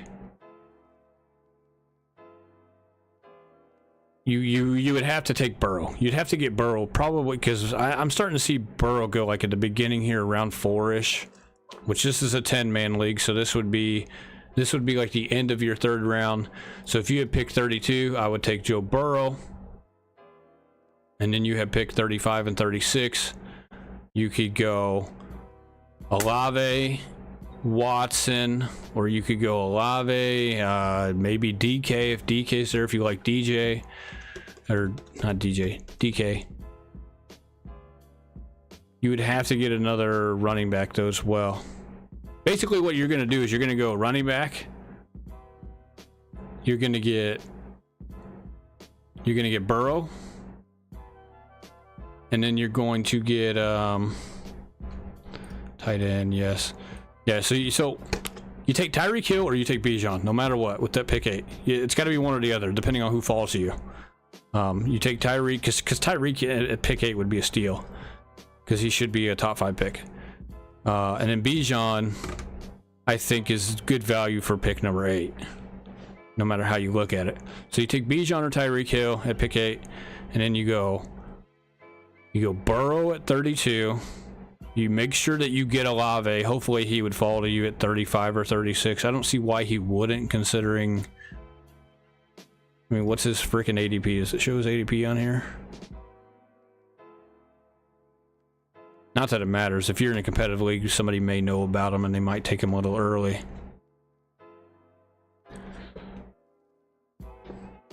Olave, Ridley, and Gibbs are gone, then what? If Olave, Ridley, and Gibbs are gone after you take Burrow and you take, say, Bijan or Hill or whoever, you would go... I would want Najee. I think Najee's the best running back on the board at that point, no matter what, because he's got the workload. He's probably not going to catch as many passes as you would like this year, but he's going to get to between the tackles work, 3-down work, bell cow work. So I would take Najee, and then I would go... Good grief, man. I would take Watson. But hopefully if you went Watson, say you went Najee, Watson, and Joe Burrow, hopefully you got Tyreek Hill. Let's just say that, because I wouldn't want Watson as my first receiver. I would want him as my second, though. Hands down, I would take him as a second all day. And then I feel like you could wait on Judy. So I wouldn't take Judy with one of those picks. I feel like you could wait on him. And if somebody takes him after you, like in round 4, round 5, then so be it. Because this guy just took him in like round 7. All the way down here at 69 overall. You're gonna have another you're gonna have another pick before 69 overall. So if somebody, I would pass on Judy and maybe try to get him in like round, I guess for you guys it would be round 5 or 6.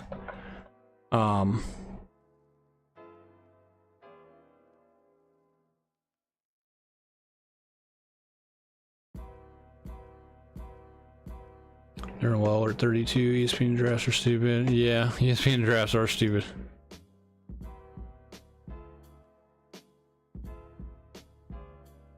Don't take Judy. You gonna send me at the end of your bed?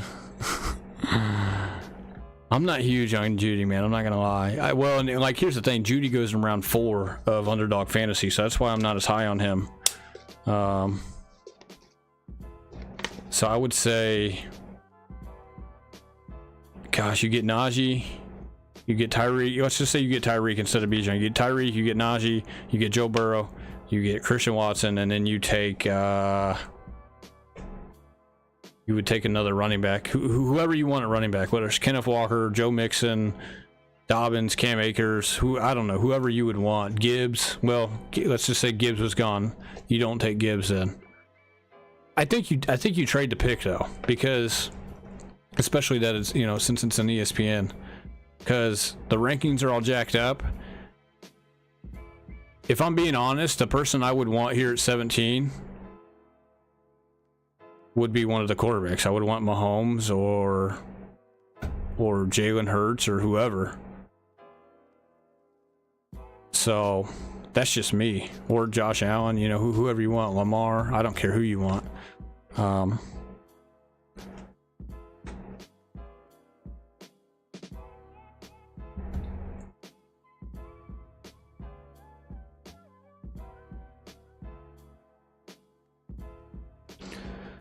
Sure, he went too early. Yeah, Judy goes around 4 or 5 in mocks for 12, 14-man leagues. Yeah, I mean, well, it just depends, man. If his league's competitive and they kind of know what they're doing, he could go earlier. I mean, Judy, like, obviously, this isn't a competitive league that I did on Yahoo. It's just a random league.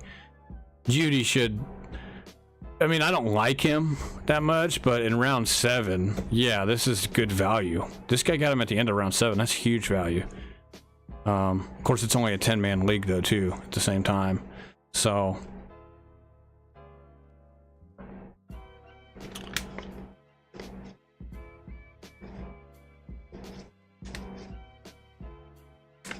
Be quieter. I'm gonna end your bed at 3 a.m. Okay, man. This guy's spamming. This guy's gonna be in my room at the end of my bed here. Good grief.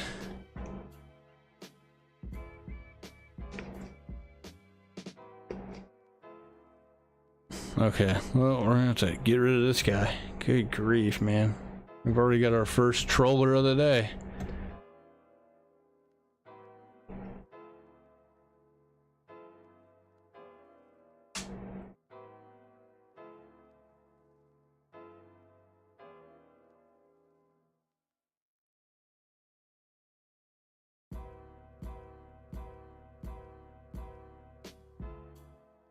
Any other questions?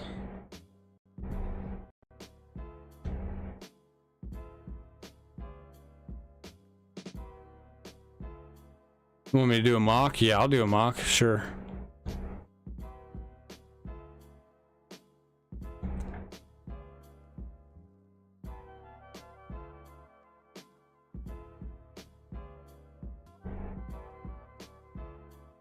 Oh, let's hurry up and get in this one. Oh, I just got...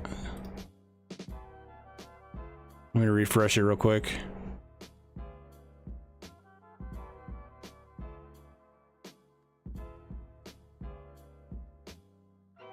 This is a 14 man. Let's see what we can do here.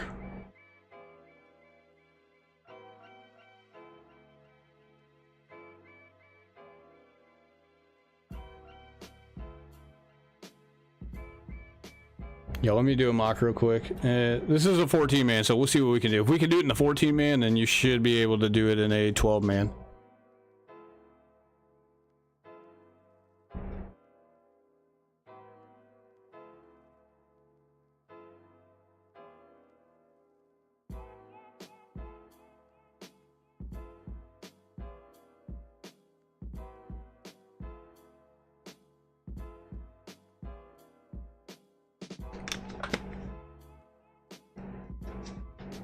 We need to make sure it's expert. Yeah, hold on.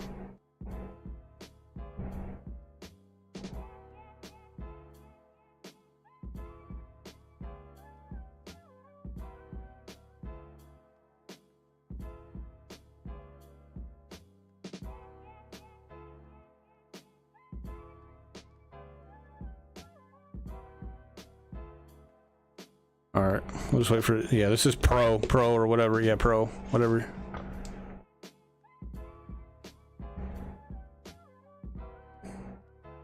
This guy's crazy, dude. Oh my gosh. This guy's got nothing freaking better today, bro. Other than blow up my chat here. I just don't get it.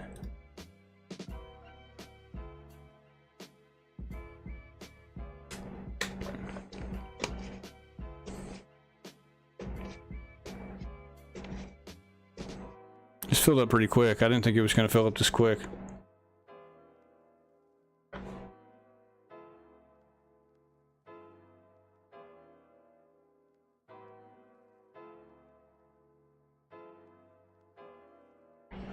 How do I feel about Rashid Rice? Is he getting tons of hype? You know, yeah, he's probably getting a little more hype than maybe he should be getting, probably, but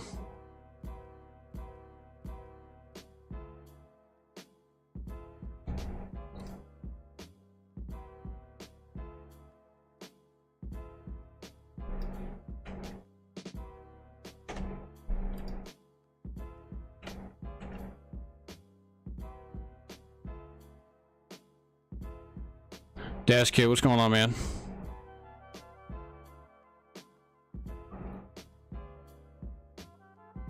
Yeah, I don't mind. Yeah, I mean, I think Rashid Rice, he'll be...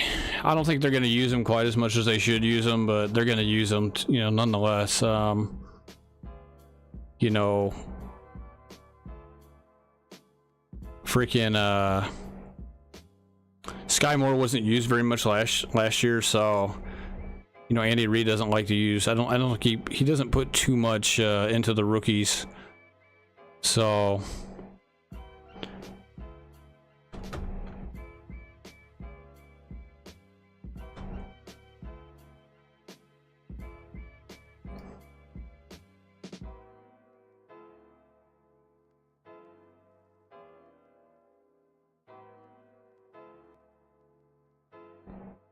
dude, if you get Mahomes and T-Law in a Superflex, you're in a grandma league.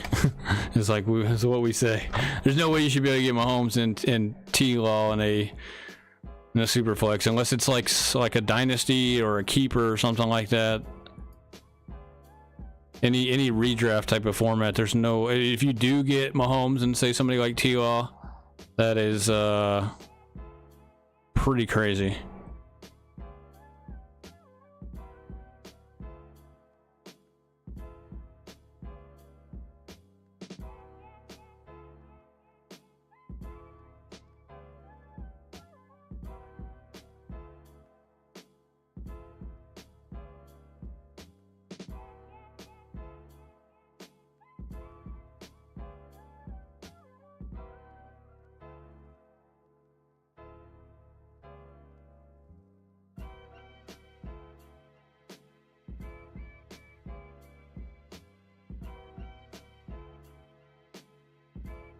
Hold on a second, I'm kind of doing something. 1 second.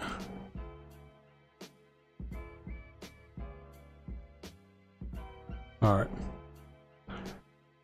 Gosh, I can't believe we gotta wait the full 4 minutes for this. It should just start.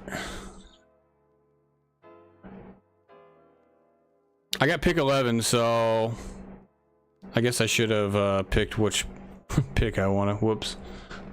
Oh well. We might get him in pick 11 here, so it won't even matter.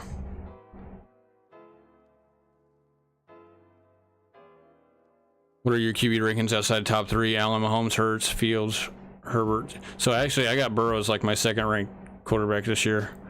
I have Herbert as rank as a 4th rank.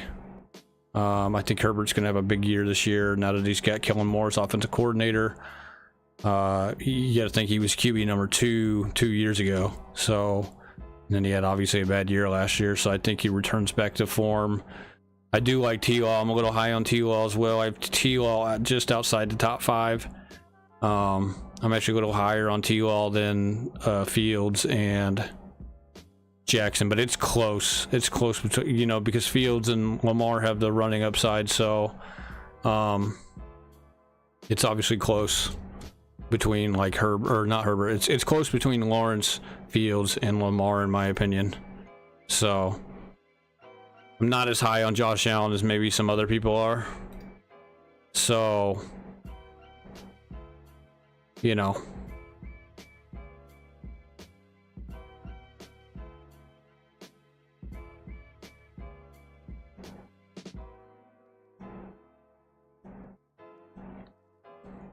I do like Jalen Hurts though as well. I mean, it's tough to have Burrow over somebody like Jalen Hurts. Well, it's not tough to have him over him, but it's they're pretty dead even. Like if I said that there was like Mahomes 1, and then there was like a tie for second, I would say it's Burrow and Hurts as a tie for second. So, I mean, that's how much I like both of those guys. Because Hurts has a really good. He has 2 good receivers. He's got a, you know, they have a good team, obviously, on both sides of the ball, and he has a decent schedule this year as well. So, meanwhile, the Chiefs, like, you know, and like, it's tough. Realistically, I would want to say I don't want Mahomes to be the number 1 quarterback in my rankings, but it's tough not to have him there as a consensus, if that makes any sense. So. But I do think the Chiefs are going to have a rough year this year compared to recent years. They're still going to be above 500. They're still going to be in the playoffs, but they're not going to win. I don't think the Chiefs are going to win a number 1 seed this year. If you guys wanted like an unbiased opinion, I don't think that they win the number 1 seed in the playoffs this year. I just don't see it. I think Burrow's my MVP pick this year. I think he wins MVP, so obviously I'm pretty high on Burrow. But I also like Jalen Hurts a lot too, though, because he's got a lot of things lining up for him as far as the easy schedule, dominant defense. He's got a way better defense than the Chiefs have. He's got a way better defense, I would say, probably than the Bengals have as well. So, I mean, the Eagles have a top 3 defense in the league. So that also helps.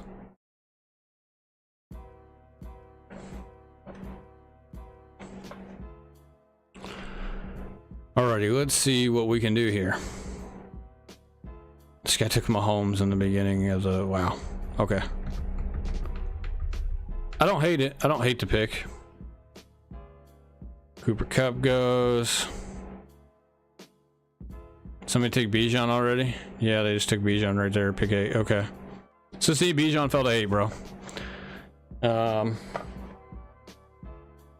What am I gonna do is the question. Bijan or Hill? I don't think you can go wrong with either guy. Let's just put it that way.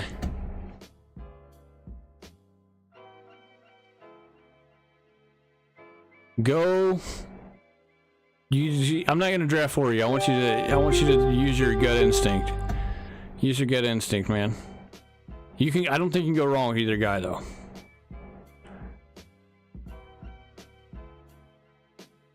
Mahomes in the first. Yeah. All right. What are we gonna do? We're not taking Taylor or Barkley. I mean, this is just a mock, so I guess it doesn't matter. I'm gonna go him. I think he's a first-round guy. Other people might disagree, but I don't.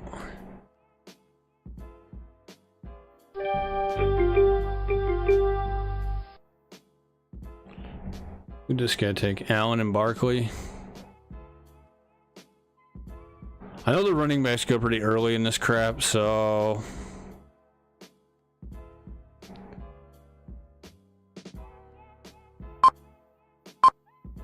no, let's take this approach. Let's go Hurts. Let's go Hurts in the second round. Get a quarterback. Yeah, that's what I would say. I would say go running back just because the running backs fall off the board. So if you took Bijan, yeah.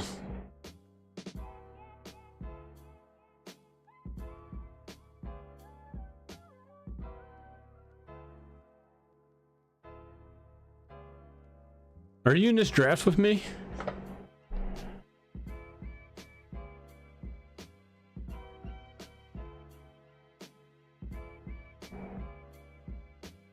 You got Amon-Ra at pick 17. Amon-Ra is like the best pick 17 that you can make, I think. That's if he falls to you there. He ain't gonna fall to you there if I'm in your draft, because if I'm drafting towards the back like this, like, that's the thing. It really, like, you know, it just depends, man. Everything's different because you got to know your draft mates as well. You got to know how they draft. You got to know who they like. And obviously they could obviously make a pick that you would not be expecting, but like me, I go back, like I know the guys that I draft with. I kind of know who they like, and I study what, you know, guys that they take year in and year out. That way I kind of know what to expect this year or whichever year I'm in, you know.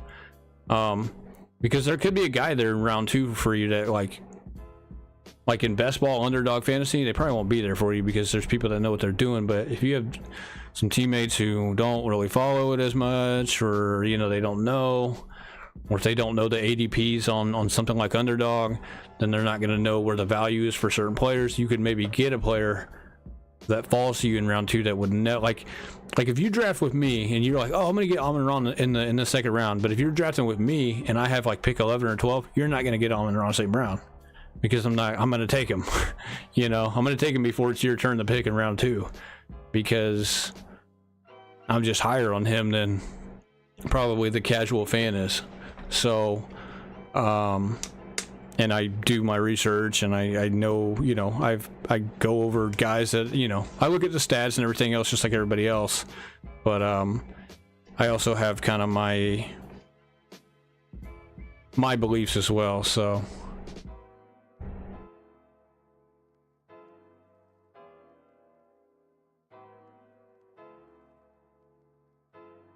separate.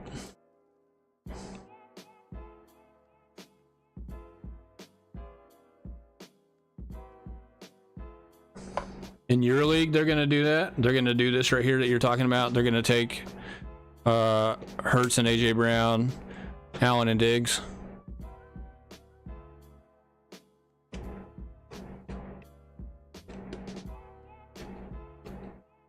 Well, look here, man. If you know they're going to do that, and you think there's a good chance that St. Brown falls to you at the, what would it be? The 1 point, what would it be? The 1.5 or 6 or whatever it is, well, you have the 1.8, so that means you have the 2.5, right? 2.5. So if you know, I mean, yeah, then don't make the trade then. Don't make the trade then. If you know for sure, if you have a very good feeling that that's going to happen, don't take the trade then. Wilson, CD, Amon-Ra will fall. Okay. I mean, I like Garrett Wilson too. Probably is your number one receiver too. I wouldn't mind him either. Say Amon-Ra's not there. It's kind of a coin flip really between the two. I'm high on both of those guys. I would say realistically I am a little higher on Wilson, but I do think St. Brown has a I will say that St. Brown probably has a good chance to be better than him though as well. Stevenson went, Jones went. Good grief. Yeah, don't make the trade then. If you think you can get St. Brown in the second round, then don't make the trade. But if you don't, then I would make the trade. You know what I mean? So it's really up to you, man. It's your team. The only reason why I say that because it's in a realistic league, you're not going to get St. Brown in round 2. That's the only reason why I say that. I'm so used to drafting on underdog. St. Brown falls to like 14 or 15 maybe, but more than likely he doesn't. I'm not even paying attention to this crap. I just took Joe Burrow on accident. Whoops. I should have taken probably Christian Watson. Oh well. Well, we got 2 quarterbacks. That's why this is a mock draft. We're gonna be set at quarterback in this mock draft. You're almost positive? Okay. Yeah, then don't make the trade then. That's all I can tell you then. Don't make it. If you know you can get St. Brown or even Garrett Wilson, yeah. How do I feel about Chubb or Pollard? I'm not taking them. You can maybe argue Chubb, but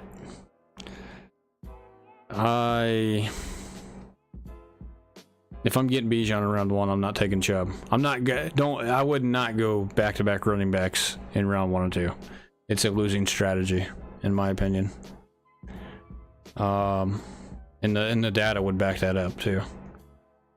I guess depending on what league you're in, but Chubb averages 23 catches a year. He's not a catching running back, so if you're in full PPR, I definitely don't want him. Pollard, on the other hand, obviously does catch the ball a lot, but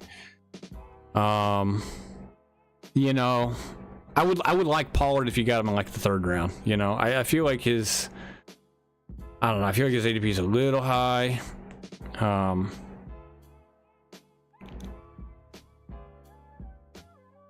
But he's a good pass catching back. He's one of the best. He's going to be one of the best in the league this year at pass catching out of the backfield, as far as the running backs go.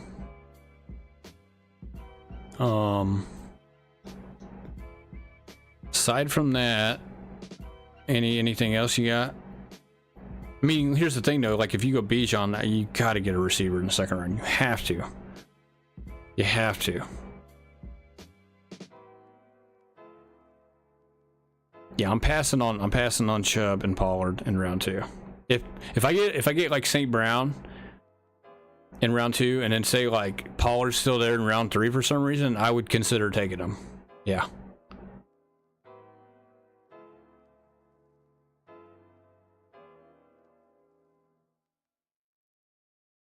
Yeah, that's a really good start. This start right here,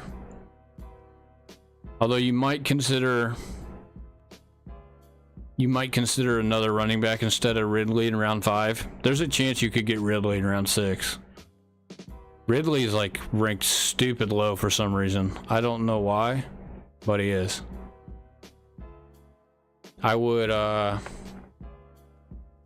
would consider maybe getting another running back to go with Bijan in round 5. Because there's a chance that you get Ridley in round 6. I don't know what his rank is on here. I know it's low. I guess he would still be on the board. Or does somebody take him already? Ridley went right here to this guy. He went in round 4, I guess, so maybe not. I don't know. What's this guy's name? Miller?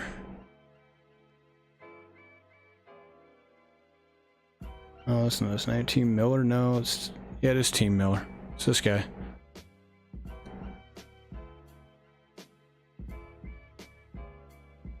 I wish it showed me what his ADP was.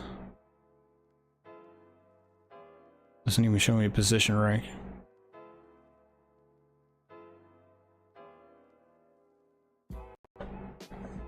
Well, we're a little bit behind the 8-ball here because we drafted 2 quarterbacks. Which is not smart. Justin Fields should not be on the board. Justin Fields should not be on the board right now. Give me him and give me... I just took Pacheco, bro. What? I was gonna take Pacheco. What the heck? Yeah, give me James Conner. It's tough between him and Montgomery. I do like Montgomery a ton. This is full PPR though, so Conner probably catches a little more passes than he does. Ridley is 55 ADP. So that would be what, the beginning of round 5-ish? Yeah, middle of round 5-ish. Kind of beginning middle-ish. In a 12-man.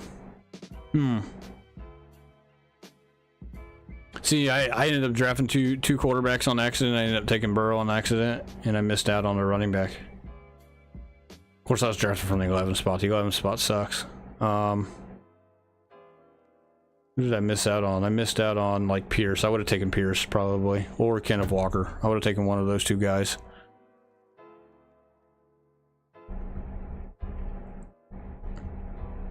To see, like, in this league, so, like, if I actually did this, which I wouldn't actually do this in a real league, I was just talking to you guys and not paying attention to the draft, I would trade Burrow for somebody. I'd be like, hey, you want Burrow? Give me this and this, and I give you Burrow. And then I'd just keep Fields, or vice versa. How do I feel about 3 wide receivers off the rip? I don't mind it. It depends on who you get, though. It depends on what receivers you get. You'd have to get one of the top 4 receivers. You'd have to get JJ, Chase, or Hill or Cup. You'd have to get one of those 4 guys to be your first receiver, though.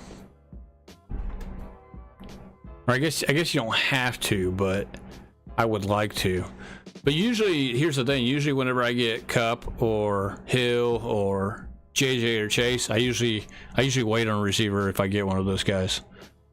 Like I'll get one of those 4 guys and say if I have a top 4 pick, and then I'll go. Well, like I said, it depends on what league I'm in. But if say I'm an underdog, I'll go quarterback usually with my next pick, unless Olave falls to me, which he probably won't. And then after that, I would go running back. And then I would probably go receiver in round 4 and then a running back in round 5. So I would go 1 quarterback, 2 receivers, 2 running backs.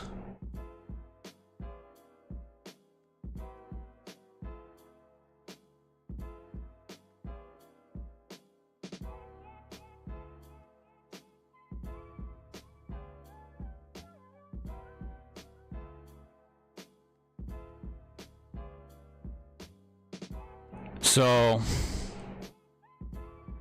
I'm higher on Hill than I am Diggs. Okay, like I would say substantially higher, but higher. Like if you had to say, hey, do you want Tyreek Hill or Stephon Diggs? I would literally, with no hesitation, tell you Tyreek Hill all day, every day, twice on Sunday. So for this question, it would have to be Hill, and then. I love Ridley, but I would want to get, which you're not going to get this, but well, maybe you might. You get Wilson or St. Brown at 17, and then you try to get Olave at 32. You know, that's what I would want. If I can't get that, then I'm out. I would rather have a running back. Okay, you think that's realistic? Would you think that it's realistic to get Hill, okay, in round 1? And then say, oh my God, Montgomery's still on the board for me. What do you know? Kirk is there too. So is Dotson. Okay, let's go this guy. So could you get Hill, and then could you get either or not Olave? Could you get Hill, and then could you get Garrett Wilson or St. Brown in round 2, and then get Olave in round 3? Because if you could do that, then I'm on board. Because that's like highway robbery. You would have the best receiving core in the league, and it wouldn't be close. If you could get those 3 guys in rounds 1, 2, and 3, then I would be on board with the 3 wide receiver position. And at that point, you're going to go, you're going to wait on quarterback, and you're going to go running backs at that point.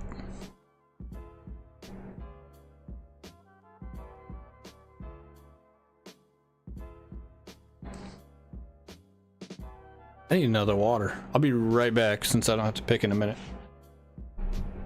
Let me know if you could get Hill, St. Brown, and then Olave. If you could get those 3, I'd be on board with that.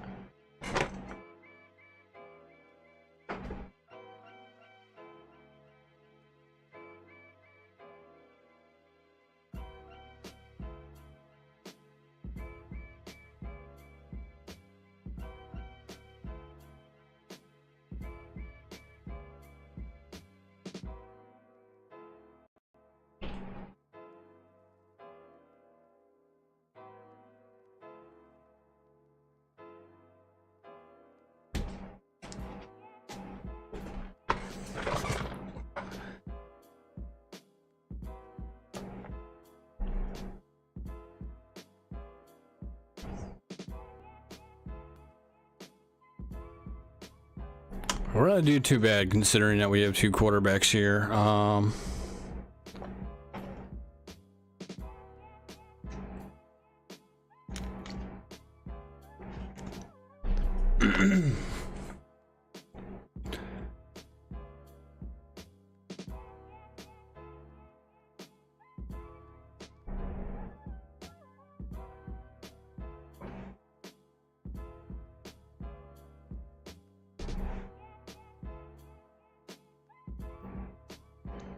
Got 3 running backs. Of course, we got 2 on bye week 9. I mean, this is just a mock, so it's not too big of a deal.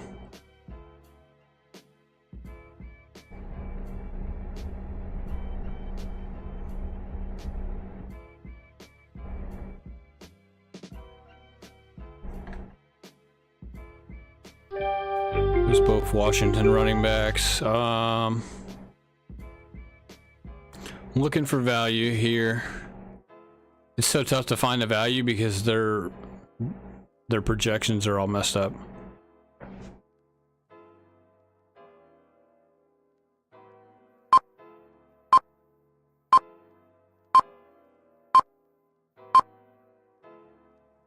Guess we'll take Sky Moore, and then we need to get a tight end probably, so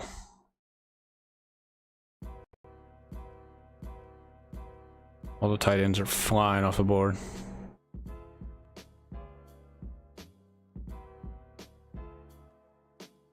We wait on tight end because they're all flying off the board.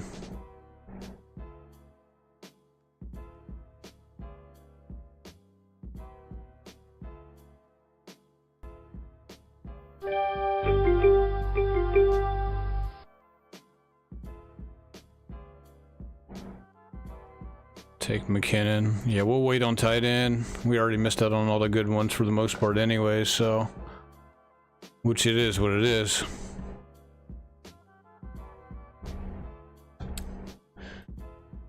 Says in my league, it'll be between Hill, Kelsey, Bijan at the 1.08, then between Wilson, CD, Amon-Ra, Adams, and then a 32 low chance Olave is there, Gibbs or Burrow.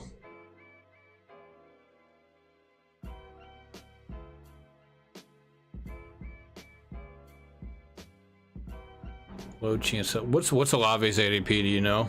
What's his ADP on ESPN? I don't know.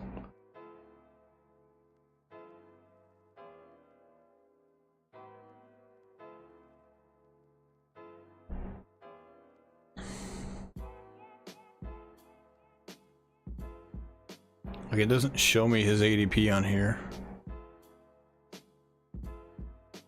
So he went 24 right here. His rank is 37. So this guy kind of knows what he's doing. to take Olave right here, because that's where he should go. He should go like right here, basically at the end of the second round. Yeah, on ESPN. So that's his rank though. I would want to know like what his average draft position though is. I guess that's what rank is though. Is that what rank is? Their ADP? That can't be what their ADP is.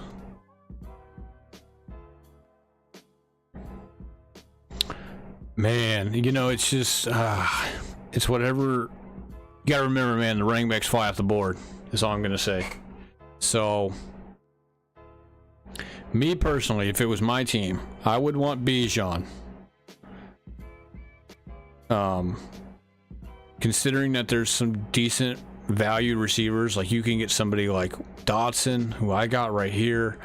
I think he's a realistic option as a wide receiver 3 in fantasy. Like he's a guy who can fill your flex spot. I don't mind him at all.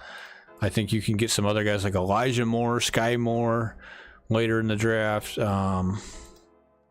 Even Tyler Boyd wouldn't be bad. I think there's a good chance I get Elijah Moore, so I'm going to take him first.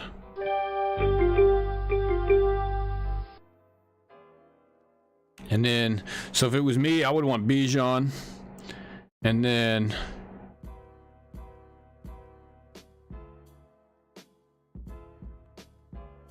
23 projections about players, and you can see their ADP.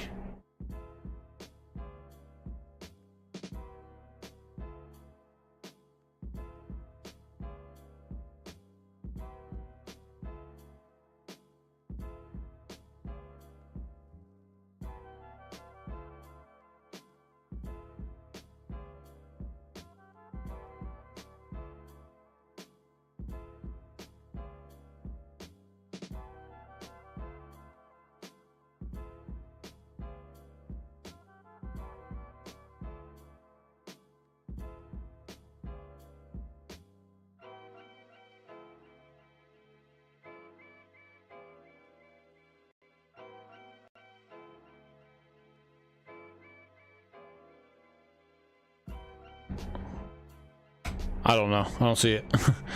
Yeah, if it was me, I would want to go Bijan. I would want to go. Gosh, man. I mean, I would St. Brown or Garrett Wilson. It's a coin flip. Would be the best available receiver if they fell to you in round 2, by far. And then after that, Cuba Conquo, I guess we'll take him if he's there.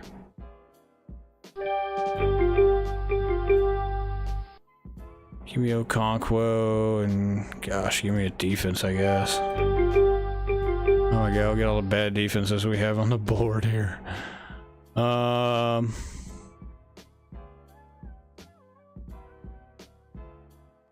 have the Browns to be like better than the Ravens and all these guys. Wow. Let's give some love to the Raiders. Let's just draft the Raiders. What the heck? I don't even care.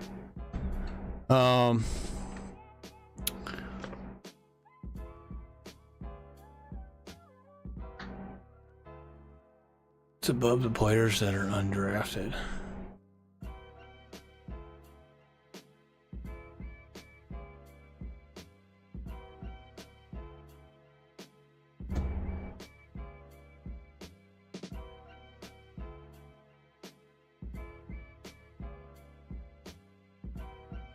It's above the players that are undrafted.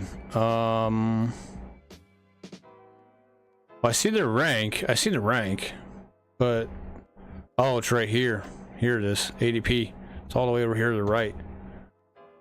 Got you. Yeah, I know, but I don't know what his ADP is now that he's been drafted. Is the problem. Right above the rank. Yeah, I see the ADP over here on the right now. Is it over? It's over here on the right. I don't see it. I don't see it for the guys that are drafted though already. I'd have to get into like another draft.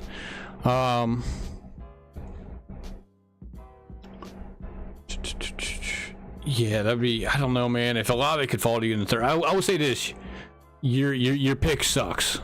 Having pick 8 sucks. I'm not gonna lie, it sucks. It's terrible. You got to, you just got to hope that some guys will fall to you. If somebody, you know, somebody from the 10, 11, 12 spot makes a mistake, really is what you're kind of hoping for. And you're also hoping for some guys who are in the maybe the 5, 6, or 7 spot to make a mistake as well. I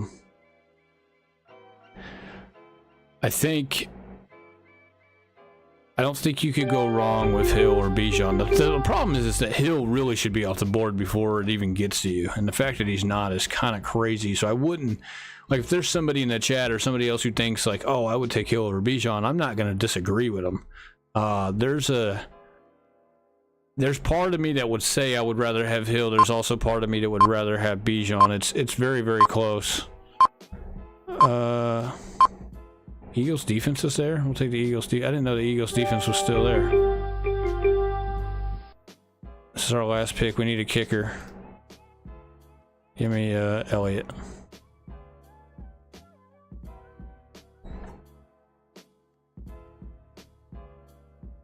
All right, we are done. Not the best team. I obviously drafted Joe Burrow after Jalen Hurts like an idiot, so that's kind of why it's all messed up.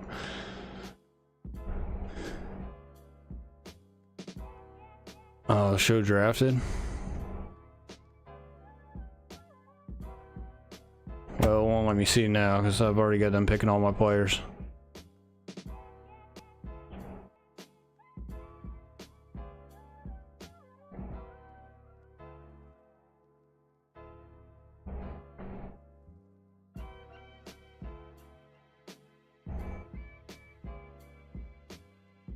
When is your draft, Randy?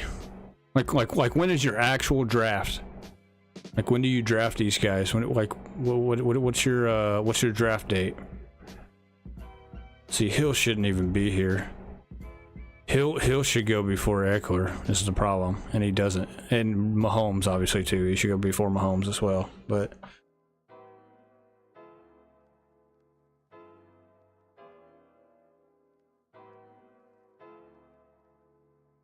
what draft do I have in my league? Well, I do auction.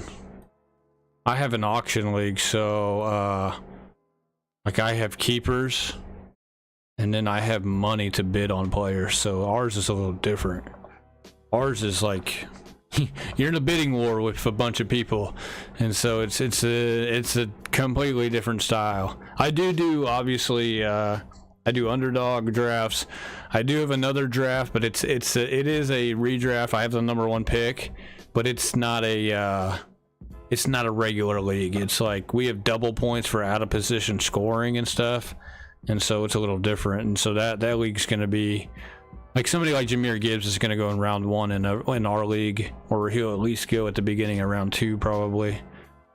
September 6th, so plenty of time. Okay, so that's the same. That's funny that you say that. That's the same date as mine, September 6th.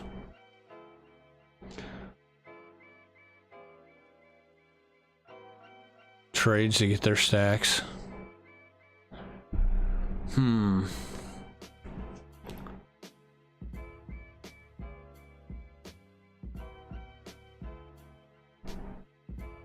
And obviously that guy made you a trade about giving away your number 17th overall pick, which would be in the 2nd round.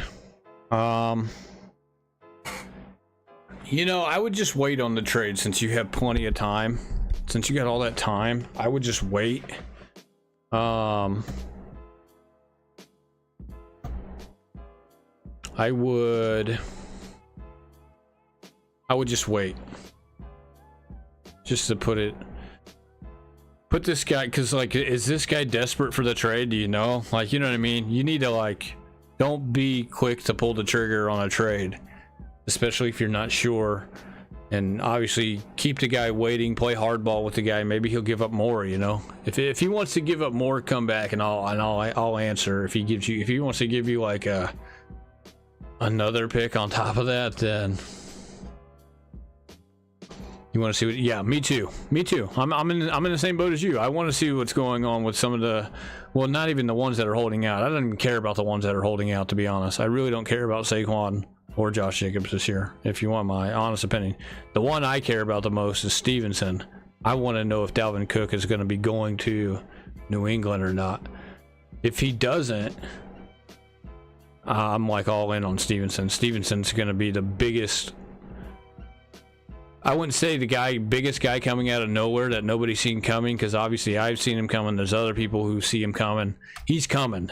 He's coming for a top 5 running back position in fantasy this year if Dalvin Cook does not end up signing with the Patriots. All the signs lead to it. All the signs that us fantasy guys look for, they're all there. For especially if it's a full PPR league. So I would be more, I'm more curious to see what happens with Stevenson, and if Dalvin Cook goes there, or even if Dalvin Cook goes to the Jets. I'm obviously high on Breece Hall. Breece Hall is one of my keepers right here. If you guys can't tell, Breece Hall is one of my keepers. I'm super high on Breece Hall. I know he's coming back off the knee injury and everything, and I've talked about that, but I think obviously if you draft, it's tough to draft Breece Hall where he's going. My league's different. Obviously I have him as a keeper in auction, and I wouldn't say, I'm paying $35 for him, but it could be 50. It could be 50. So the thing about Breece Hall is why I'm keeping him is I'm getting a little bit of a discount on him. I think they're going to ease him into action, say the first 2 or 3 weeks. He's not going to get much. He's not going to get a whole lot of work, but it doesn't really matter because Breece Hall, I've talked about this before, I'll talk about it again. Breece Hall doesn't matter because look, he didn't get a whole lot of work week 1. He got 27% of the snaps week 2, still got 12.5 points. He got 50% of the snaps week 3, got 12.2 points. The thing about Breece is it doesn't matter if he gets a whole lot of work the first 3 weeks. Let's say they ease him into action the first 3 weeks. It doesn't matter because they did that last year, and he was still on the road to being a top 5 running back in the fantasy last year easily if he didn't get hurt. He was on the road. So if they ease him into action this year, I'm not worried about it because that's what they did last year, and he was still on pace to be a top 5 back. So guy's super obsessed with Allen and Diggs, the guy at the 12-13 turn, and then the guy will go Hurts, so I'll be able to get a wide receiver. Okay. If that's the case, go Bijan, and then go. The reason why I would go St. Brown, look, I'm not gonna lie, I have Garrett Wilson, and I haven't adjusted my rankings. I need to adjust my rankings. My rankings have been up here for a while, and I haven't really messed with them. And I do have Garrett Wilson as my top 5 receiver. I got St. Brown down here at 9. I'm low-key, I would say right now, because I made these rankings a while ago and I haven't touched them in a while, I would say I'm a little higher on St. Brown now. I would probably have St. Brown a little bit ahead of Olave now and Diggs. The reason why I like St. Brown a little bit more now is because of the Jameson Williams stuff. St. Brown is going to eat the first 6 weeks because of Jameson Williams being gone. He's going to be a target monster. He's going to get him and Gibbs. They're going to get so many balls thrown to them the first 6 weeks. There's going to be people who own Gibbs and St. Brown, especially St. Brown, who are realistically after like 4 or 5 weeks, St. Brown could be like a top 3. Like he could be number 3 or number 2 in the receiving category as far as all the receivers in fantasy at the time of week 5. And there's going to be so many people willing to give up like 2 or even 3 players. Maybe if you own St. Brown, they're going to be trying to trade for him. So that's why I think St. Brown round 2 is like an absolute steal. I just drafted him in round 1. And in underdog, you will not see somebody who has, like, basically if somebody has the 11 or 12 pick in underdog, they're going to take St. Brown with one of their 2 picks every single time, like 98% of the time, because he's that good. and he's going to eat the first 6 weeks. Now, I'm not saying he's going to do it all year. He's going to have a couple games here and there where he might, come back down to earth a little bit. But St. Brown, in my opinion, is a steal in round 2, especially if you get him towards the end of round 2 or even the middle of round 2. So if you go Bijan, you go St. Brown. I love that combo to start off your draft. And then after that, I would take Stevenson as the first player in round 3 every single time. It doesn't matter where I'm picking from in round 3, especially if I got him like in the middle of round 3 or later. I would take Stevenson all day, every day, if Dalvin Cook does not end up going to the Patriots. And whenever I say this, I mean, like, for what New England's backfield is right now, with Stevenson, the bell cow, basically the number one guy, he's going to be catching passes out of the backfield, and he has Pierre Strong, basically it's a change of pace back right now as his backup. If it stays just like that, there's no Dalvin Cook, there's no Fournette signing, there's no Kareem Hunt signing, because Fournette's also in the conversation to go to the Patriots. So if nothing happens to New England's backfield, if you get Stevenson in round 3, it is a slam. It's a grand slam home run every single time. There's no better player you could take in round 3 other than Stevenson, if that is the case. But I do like Breece Hall in round 3 as well. But I'm taking Stevenson over Breece Hall if that is the case. So, and I'm passing up on receiver. I'm passing up on receiver after I get St. Brown, because there's so many receivers in the draft. You could go get Dotson with good value. You can get Christian Kirk with good value. You could probably get Calvin Ridley still in round 4 or 5 with good value. And so, would I go Stevenson? I would go, look, like I said, if Stevenson doesn't have any change to his backfield than what we're seeing right now, as long as there's no change, I'm taking Stevenson all day, every day. I mean, Gibbs is a rookie. He's not going to get the between the tackles work that Stevenson's going to get. And Stevenson caught 69 balls last year. 69. That might be more balls than what Gibbs catches this year. We don't know. I mean, I think Gibbs will probably catch in the ballpark of 60 to 70 pretty easily, as long as he stays healthy, that is. He is only 200 pounds. Stevenson's a 225, 230-pound monster who can catch out of the backfield and has a good true yards per carry. And whenever he gets to work and he doesn't have to share backfield with like Damian Harris, like some of the games last year, he didn't share the backfield. He was really, really good. And so as long as he doesn't have to share the backfield, I'm super high on Gibbs. Or not well, I'm high on Gibbs, but I'm super high on Stevenson. Like, Stevenson is, these are my rankings right here. I got Stevenson ranked 6. And I probably would have him over Najee right now. I think I feel a little bit better about him than Najee this year now. Now, obviously, if they sign Cook, I'm going to be a little bit lower on him just because of the crowded backfield it'll become.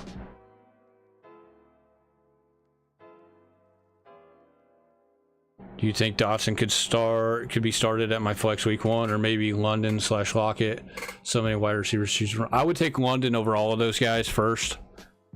I would like to get I would like to get any combination of the two, but I would like to get I mean, you might be able to get Dotson late. Dotson's kind of under the radar on ESPN. Where did I get Dotson at?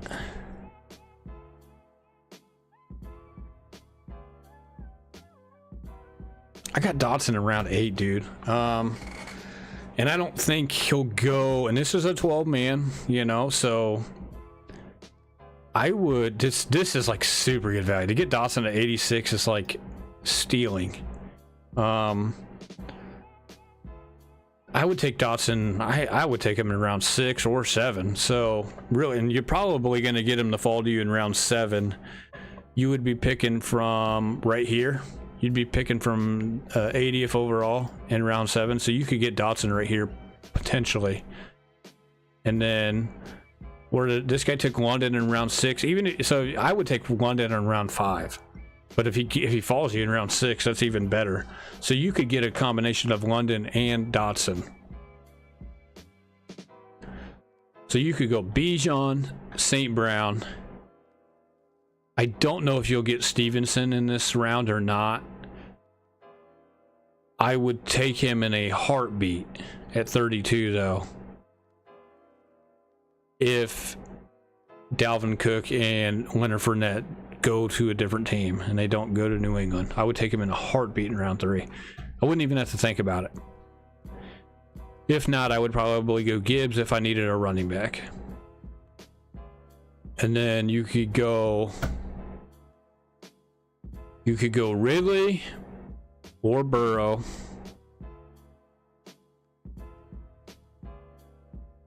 So like, this is where you got to make your decision on what quarterback you want. You could go Burrow here or Ridley, or you could go, like, let's say you go Burrow. If you go Burrow, you take a, you know, I would try to get Cam Akers. I would try to get Cam Akers here, and then I would go Drake London in round 6, Dotson in round 7. If you decide not to go Joe Burrow in round 4, you go Calvin Ridley. But then you'd have to get Herbert, but you may not get Herbert because Herbert went at the beginning. This is the guy who is the number 1 pick. So you would be left with getting like Justin Fields probably in round 5 as your quarterback, or Trevor Lawrence if somebody takes Justin Fields.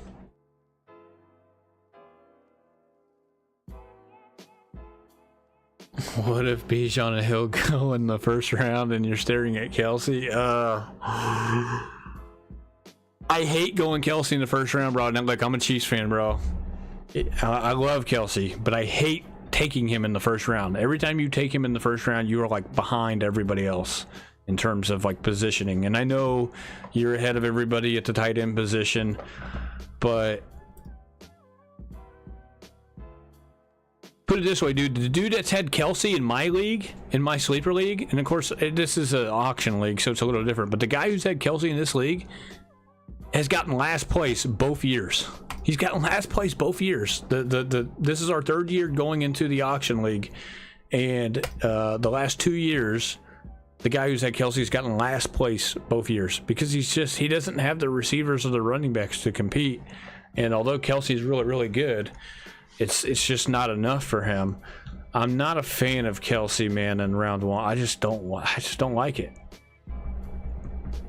I mean, I don't know though. I mean, let's just put it this way: if you go Kelsey in round 1, you are gonna have to go thrift shop running back. You're gonna have to go thrift shop running back or thrift shop wide receiver, probably.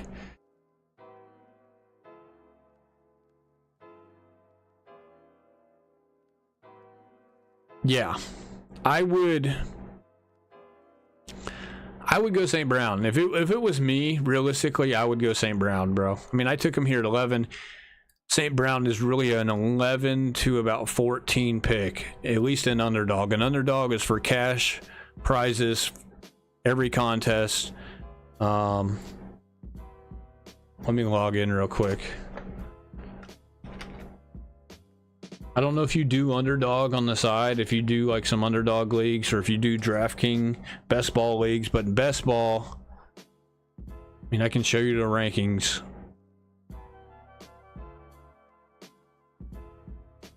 Jefferson is a 1.2 ADP, 2 for Chase.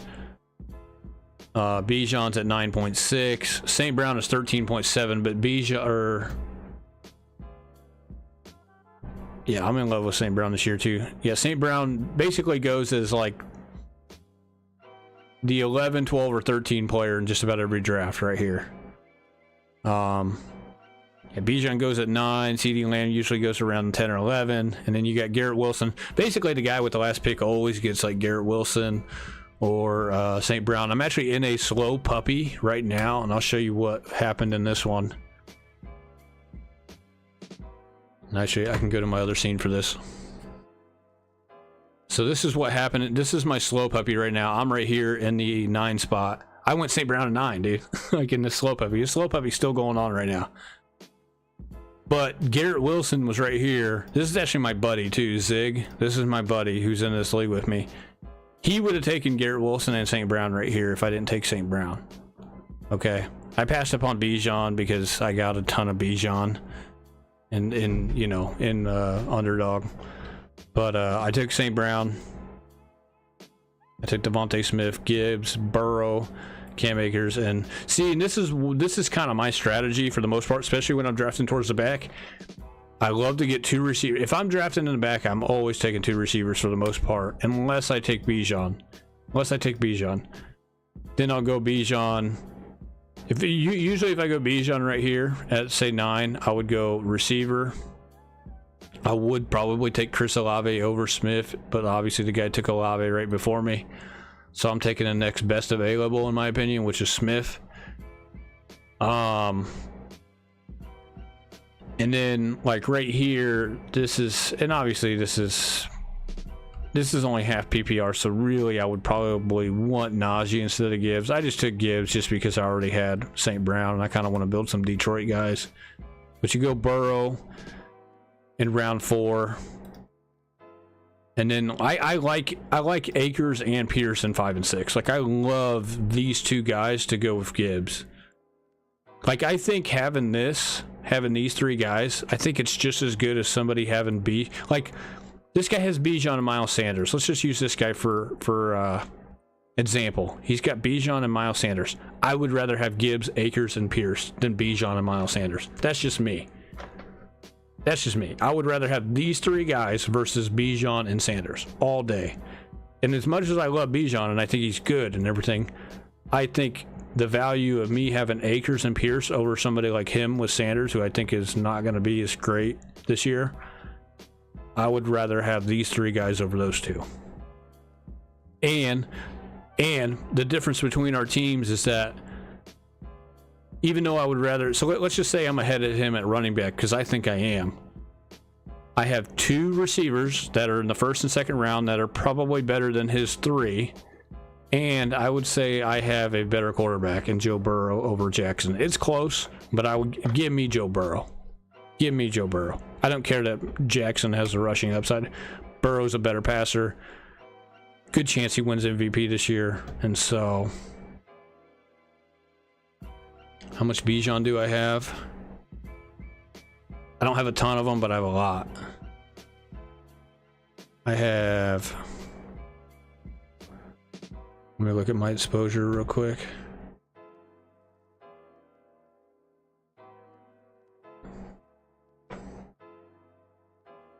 I got 20.1%. I have 29 shares of them. 29 shares over 144, really about 145 teams once this one's done.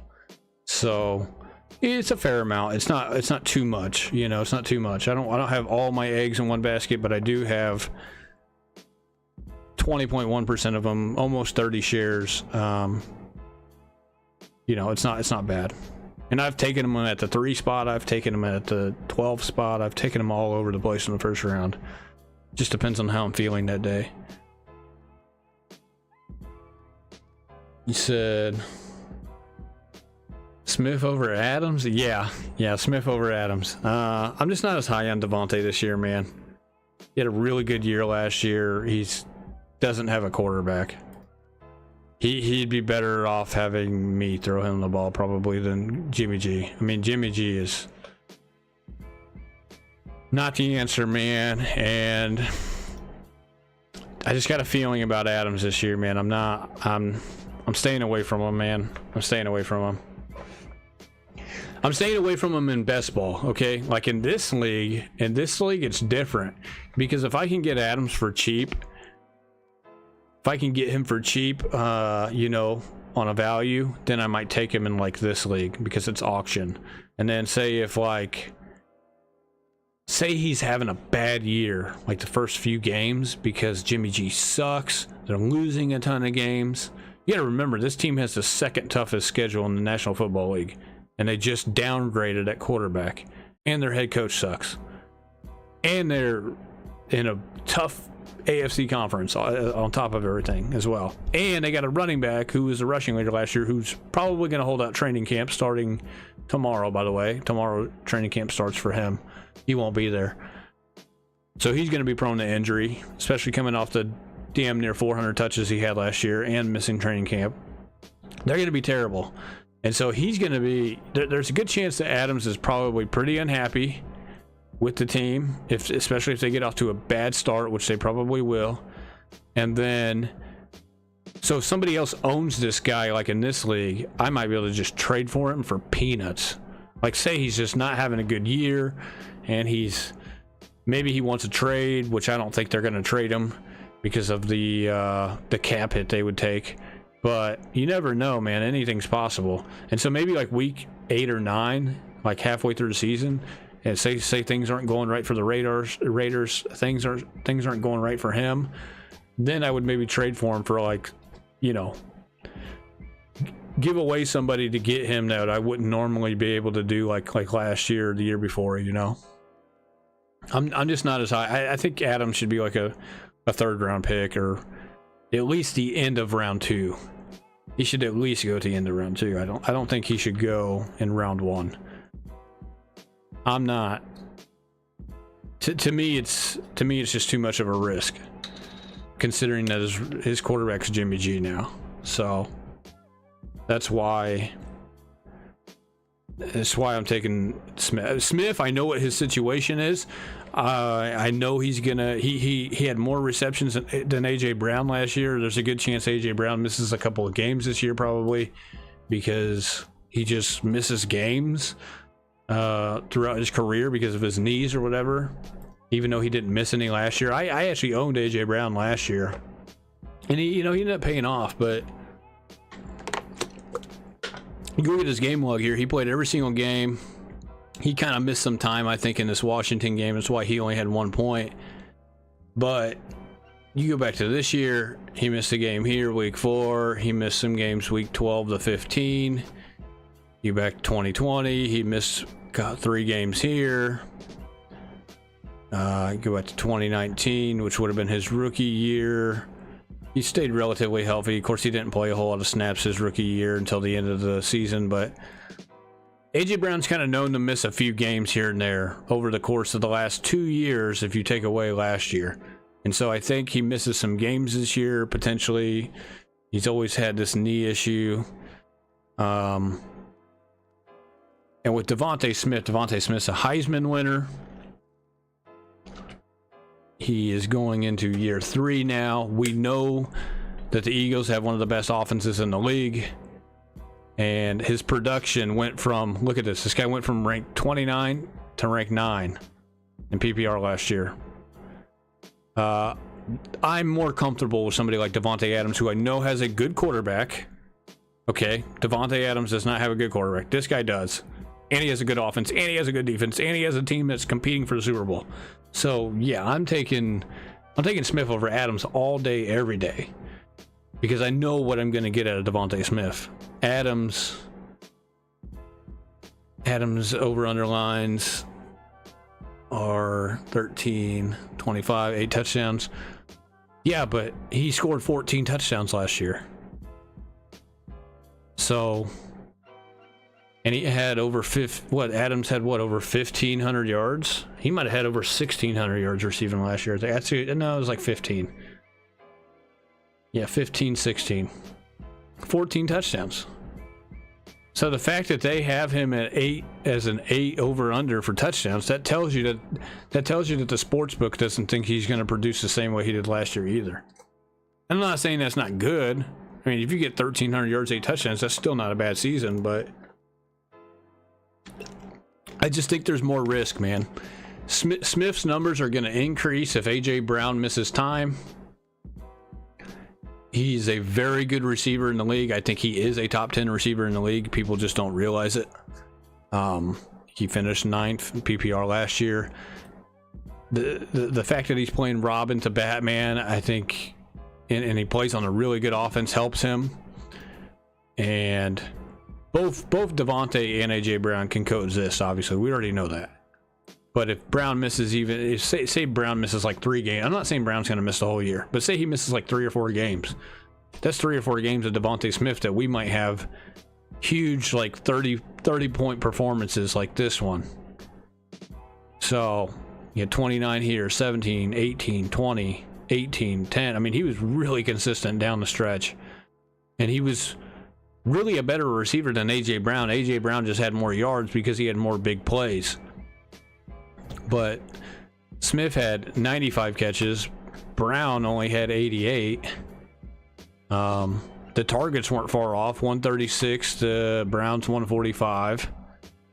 The difference is it's just the touchdowns. He had 4 more, and the big plays, really. But I think Smith could look. It's not crazy to say Smith could outproduce AJ Brown in fantasy points this year. I don't think that's crazy at all. So, I like Smith's price tag a little better. Like, Smith is a guy you can get at the end of round 2. You could probably get him in round 3 in ESPN leagues. So, I mean, this will be a guy that I am targeting probably in the auction league this year because he's going to be cheap. He's going to be like $20 probably. Whereas like AJ Brown, Diggs, Hill, all those guys are going to be going for 40 to 45, maybe even 50, depending on who they are. So, like, Hill's going to go for like 50 this year. And then like, let's go over here to the receivers. Like AJ Brown. Of course, this guy's keeping AJ Brown in my league for 30, but Brown's going to go for like $40 in a normal league. He's 42 projected on Sleeper. I got him projected for about $38. Smith is projected for 22 by me, and then 21 on Sleeper. So you can get him for about half the price. Look at this. Brown is $42. Smith is 21. That's half the price in auction. Now, I know you're not in auction, but he's half the price of AJ Brown, and he's going to produce. He caught more balls than the guy did last year. And so that's why I'm a little higher on him. Who's on my team in the salary in the auction league? I have this is my team right here. I got Trevor Lawrence. I traded for Trevor Lawrence, actually. He wasn't on my team until literally the first of this month. I traded for him. I traded AJ Brown to get him, actually, because he's only going to be $6 to keep. And so I'm keeping. He's one of my keepers. Hall is one of my keepers for $35, and then Olave is one of my keepers for $16. I've been back and forth on Walker. I traded for Walker in the middle of the season last year. I can keep him if I want to. I would keep him for $13, so it's obviously, what, $22 cheaper than somebody like Breece Hall, but I am super high on Breece Hall as a thing. And then, so really, I have all these guys, but, I had Pierce, I had Herbert. Now, I did have Javonte on my team. I drafted him for a bunch of money. He got hurt on me, obviously. And then when Breece went down, it really kind of hurt me. That's why I went and got Kenneth Walker. I do have Madison. I can't keep Madison, though. I wasn't going to anyways. But, yeah, Lawrence, Hall, and Olave will be my keepers. They are right here. They're right down here. And then I will draft from there. I'm going to try to go get Bijan. I'm going to try to get either Devontae Smith or Ridley. I'm going to try to get one of those two guys as my second receiver, or try to get both of them. We'll see. And then there's going to be a bunch of guys that I get on my bench for like super, super cheap. Just grab Charbonnet, you'll be good. Yeah, I know. I've been thinking about that. I just love Breece Hall so much, dude. Like, the guy is a special, special talent. And I'm back and forth, dude. I know. I agree with you. I should. Really, I probably should. It would be cheaper to go get. It would be cheaper to keep Walker for $13 and then draft Charbonnet for like probably $2 or $3. More than likely, that's about what he's going to go for. I think Sleeper's got Charbonnet. He's right here. He's projected to go for like $4. I think I got him projected. Yeah, I got him projected for like $8. So I've obviously been back and forth on keeping either Breece or Kenneth Walker, and it would be cheaper to go get Walker and then get Charbonnet, and then I could still get Breece, but I don't know if I could get Bijan at that point if I went that route. And so I just don't know. I love Breece Hall, man. Breece Hall, the guy is so freaking good. It's a shame that he got hurt last year. Love seeing him run 23 miles. Yeah, and here's the thing, dude. Breece is like, he's a different dude. Like, he's going to be way ahead of schedule compared to Javonte. I don't care what people are saying about Javonte. Javonte is not going to be as ready as, say, somebody like Breece. And I think Breece is well ahead of what, he's well ahead of what Barkley was 2 years ago. And he was definitely well ahead of what Dobbins was last year. Yeah, he's gonna get eased into the offense. I know he is. I know he is. And I've been telling people that, and it's fine. It's fine. You don't have to freak out over him. Look at this. This guy got eased into the offense the first 3 weeks. Really? Yeah, the first 3 weeks. 45% of the snaps. 27, 51. And then after that, he started getting close to 70% of the snaps, which is what we want to see. And he would have got it in this game too if he didn't get hurt. But look what he was doing once he started to get the snaps. He was balling. 100 yards receiving here. A touchdown in every single game after week 3. The guy was averaging a league high 5.8 yards per carry. 5.8, and then the true yards per carry was 5.3.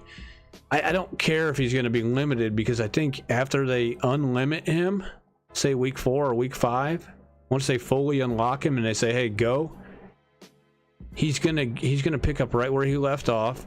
And remember, they limited him in the first 3 weeks, and he was still a top 5 running back in the league at that point in fantasy.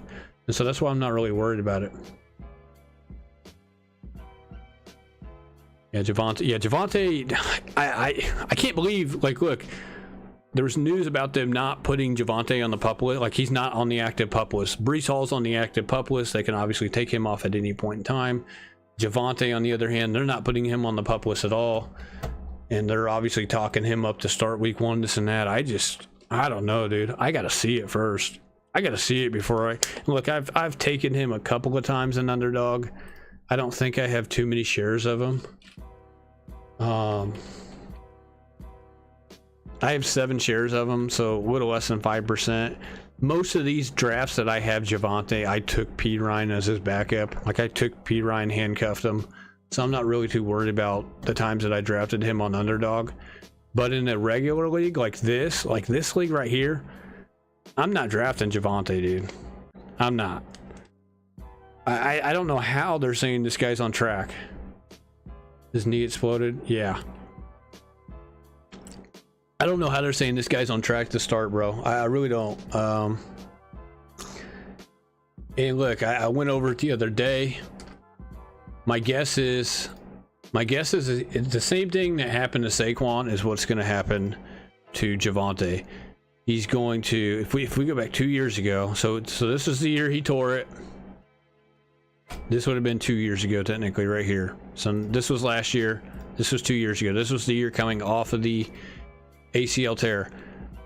Barkley had, he got off to a rough start here the first 2 weeks. Then he had a really good week 3, really good week 4, and then he got hurt from his ankle. He ended up hurting his ankle. And then it really, between recovering from the ACL and the ankle that he was dealing with, it shot his whole season. He ended up coming back week 11, but he just wasn't producing the same way. It took him the rest of this year to get over the ACL and the ankle. And then once he came back fully healthy, had a fully healthy offseason, then he performed pretty well last year. And I think that's going to be the same thing with, I think it's going to be the same way with Javonte this year. So if they do start him week 1, I don't care if he has a big game or not, dude. I'm gonna have to see it. I'm gonna have to see him get through like week 10 without injury, without other injury popping up, a secondary injury or something. So I just don't know, man.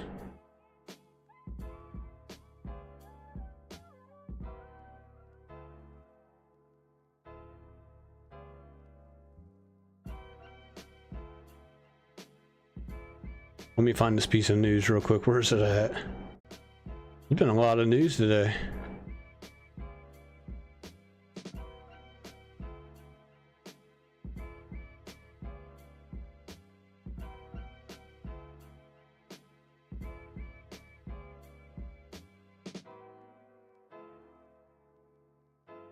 See, we got this news right here. Jacobs not reporting to training camp Tuesday. We already knew this. He wasn't going to. No shock right there at all. No shock at all.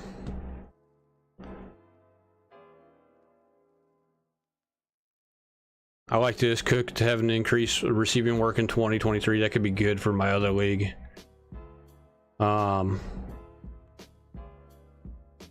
Where is this piece of news at? Is it that far back? Yeah, here it is. So he's not on the pup list. You know, I don't know, man. They're talking this guy up like he is like more healthy, like he's healthier than Brees, and I don't buy that one bit. I don't buy it. You know, they put Brees on the active pup list. They can pull him off at any time. They can pull him off tomorrow if they want. So I'm not worried about this news at all. Me and you don't draft until obviously the day before opening day anyway. So that's to our advantage. So we're gonna have all the details. But I just don't buy it, dude. I don't buy that they're saying that this guy's gonna be ready.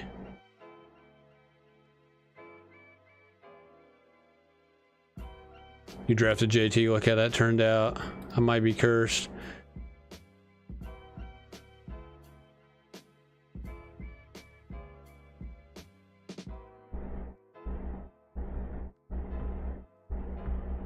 Justin Fields, Najee, Ken Walker, Amon-Ra, Adams, London, and Njoku. Yeah, I'm telling you right now, man. I don't know if you've tuned in since I went over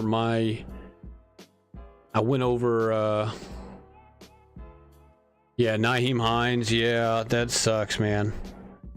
Yeah, that sucks what happened to Hines. He's a good return back. I know if you had him like in your league about returning, he would have been really beneficial in that league.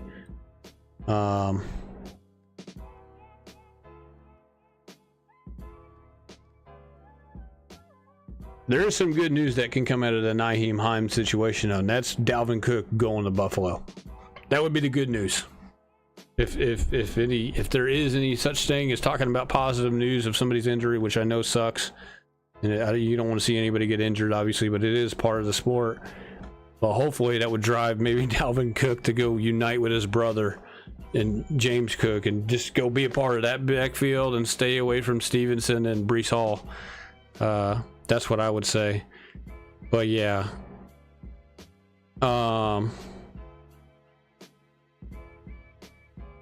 So when you're talking about this, your first year fantasy, you drafted JT, blah blah blah. You live and you learn, exactly.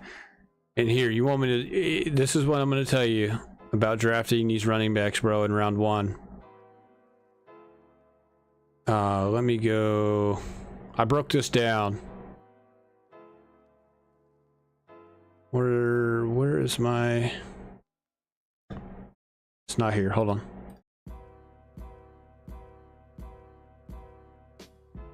Hold on a second.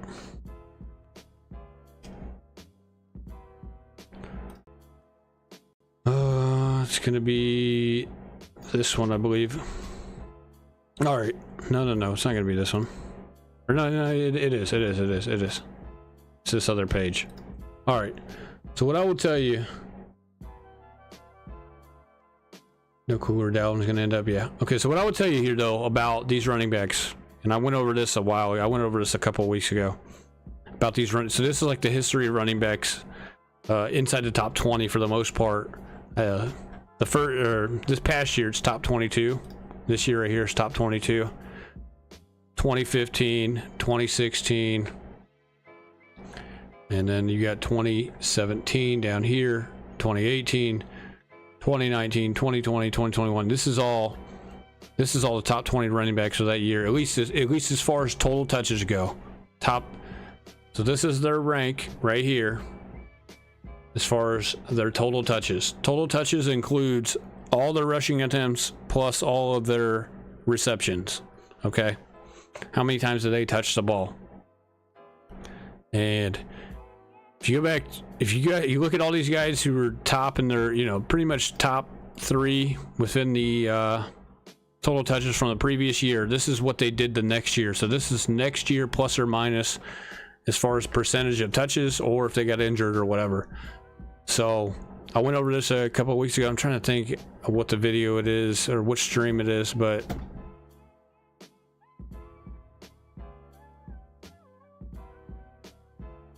yeah. And so this is why I would tell you to maybe stay away from Saquon and Jacobs this year for the most part, because, and I mapped it out. I mean, you can go through and look at all of these. You can maybe pause the video and look at these guys who were like, you look here, I'll go over it. So Peterson, 357 touches, 2015. The next year he got injured. He literally missed like every single game, I think, except for the first game. I think he ended up tearing his ACL the first game back, like the first game of the 2016 season. Doug Martin also had a pretty significant injury. Whenever this is like, whenever this says injury, that means there was like a significant injury where like they missed a ton of time to where like it wasn't even worth me putting the percentage of drop off and touches that they had because they were injured. So the only one to really survive this kind of thread or this trend is Zeke. Zeke had 354 touches in 2016. This was his rookie year. He did have a small decline. He was injured. He only played 10 games in 2017, so he had a 24% decline in touches. But DeMarco Murray, 35.5%. He pretty much fell off after this year, after 346 total touches. David Johnson got injured. Remember, he was number one running back 2016, 373 touches. He got injured the next year. And then obviously you go to 2017. Le'Veon Bell had 406. Remember, he held out the very next season, so he missed the season. So obviously we can't say whether or not he would have got injured coming off of all these touches, but he missed the season, so he's kind of a guy we just X out. But McCoy, Shady McCoy, I believe this was like second to last year with the Bills, 346 total touches. He missed 44%. He had 44% decline in touches the next year. So he went from being a PPR running back number 7 to I don't even know what he was the next year, because he wasn't even inside the top 20 in total touches. Let me look on Sleeper. He went, yeah, it was this year, so he went from being running back 7 to running back 39. Of course, he was he just had a decrease in touches. It wasn't even really injury. He played 14 games, you see here. It wasn't even injury. He got used so much that they just didn't use him that much. He wasn't probably as efficient after this year of having all these touches. Plus, he's a smaller running back too. Todd Gurley kind of survived it this year. He had 343. He had an 8% decline the next year. But if you guys remember, Gurley only played, 6 years? I think it was 5 or 6 years. And so Gurley was, they ran him into the ground. They ran him into the ground. 1, 2, 3, 4, 5. I think he ended up playing in 2021, but he just didn't, or he signed with a team, but he didn't play. So really, he had 5 years. So Gurley, yeah, this was the year he was number 3. He had a little bit of a decline. He had a little bit of a decline going into 2018, but where's he at? He's right here. So he survived. So this was from 2017 to 2018. So he was number 1, then he went down to number 3, but then he went to 15, and then after that he was never to be heard from again. He finished as running back 29, and then he's out of the league after that because he only played so many years because his body just couldn't handle it, and he had that pretty much that injury, career-ending injury for the most part. I mean, he's not going to play football ever again. So we go to 2018. Barkley, this was his rookie year. He was running back number 1, 23.5% decline the next year. He wasn't a good pick for you if you picked him in 2019. He finished as running back 10. He had injury in that year. It wasn't a significant injury, but it was significant enough to drop him almost 100 total touches. Now, Christian McCaffrey had a 23.5% increase This would have been his second season, going into his third season. But then, so we go to 2019, he had 403 touches. That was a record-setting year. After that, he got injured. Fournette had 341 carries. He had a 61% decrease in total touches the following season. He also had injury. This should just say injury, because he got injured. Derrick Henry, 397. This was 2 years ago. Or really 3 years ago. 40.5% decrease. He was actually playing really, really well. He was playing really well. This is him right here in 2021. Remember, he missed those 8 games or whatever. But, so basically, I compiled all of this right here. I compiled all this data right here. Let me move the camera so you can see a little bit better. So, these are basically all the guys who had 340 total touches or more one season, and then what they did the following season. Injury. Le'Veon Bell missed the season. McCaffrey got injured. Jonathan Taylor, injured, right? You know, because you had him last year. He had the season that he had. He had the season that he had right here. Not this year. Right here. He had the season that he had. Finished as running back number 1, and then the next year, injured. He was pretty much injured all of last year. He had the ankle that was bothering him. He was not the same running back after he had the 372 carries. So there's pretty much a trend of these guys that get 340, maybe 350 carries or more. Or I wouldn't say carries. It's total touches. It's carries plus receptions. But these guys all either got injured or had a decline. Really, every single one of them had a decline. Nobody had a boost up in total touches the following year. Now, some guys survived it like Zeke did. Zeke only had a 7% decrease, so he kind of survived it. Gurley survived it the 1 year. He went from being running back number 1 to running back number 3. So I would say that's surviving the total touches curse, I guess, is what you want to call it. But McCaffrey, injured. Derrick Henry, Fournette. Zeke kind of survived it a little bit again, not much. He had a 17% decrease that year from year 4 to year 5. So Zeke's really the outlier. Zeke's kind of the guy who's only really survived a couple of years of having a ton of touches and then still being able to produce the next year. So, with that being said, yo, what's going on, Peanut Butter Waivers? What's going on, man? I see you. I see you changed your profile pic too. That's cool. Makes me want to go 0 RB. Well, here's what I'm saying though. If you look at the guys last year who fit this profile, you got Josh Jacobs at 393 total touches. This is why I'm so against Jacobs. He had 393 total touches. On top of it, he's going to miss training camp. All right, we already know he's going to miss training camp. It just told us. And so the guys that miss training camp are going to be more prone to injury. And then you factor that on top of this right here, this 393 total touches. This guy is bound to get hurt. He's bound to get hurt, and he's bound to not produce the same way that he produced last year. He's just not going to. And so, that's why he goes in round 3 of best ball drafts and fantasy, underdog. But Barkley fits this category too, and so does Derrick Henry. And Derrick Henry is getting older. Henry had 382.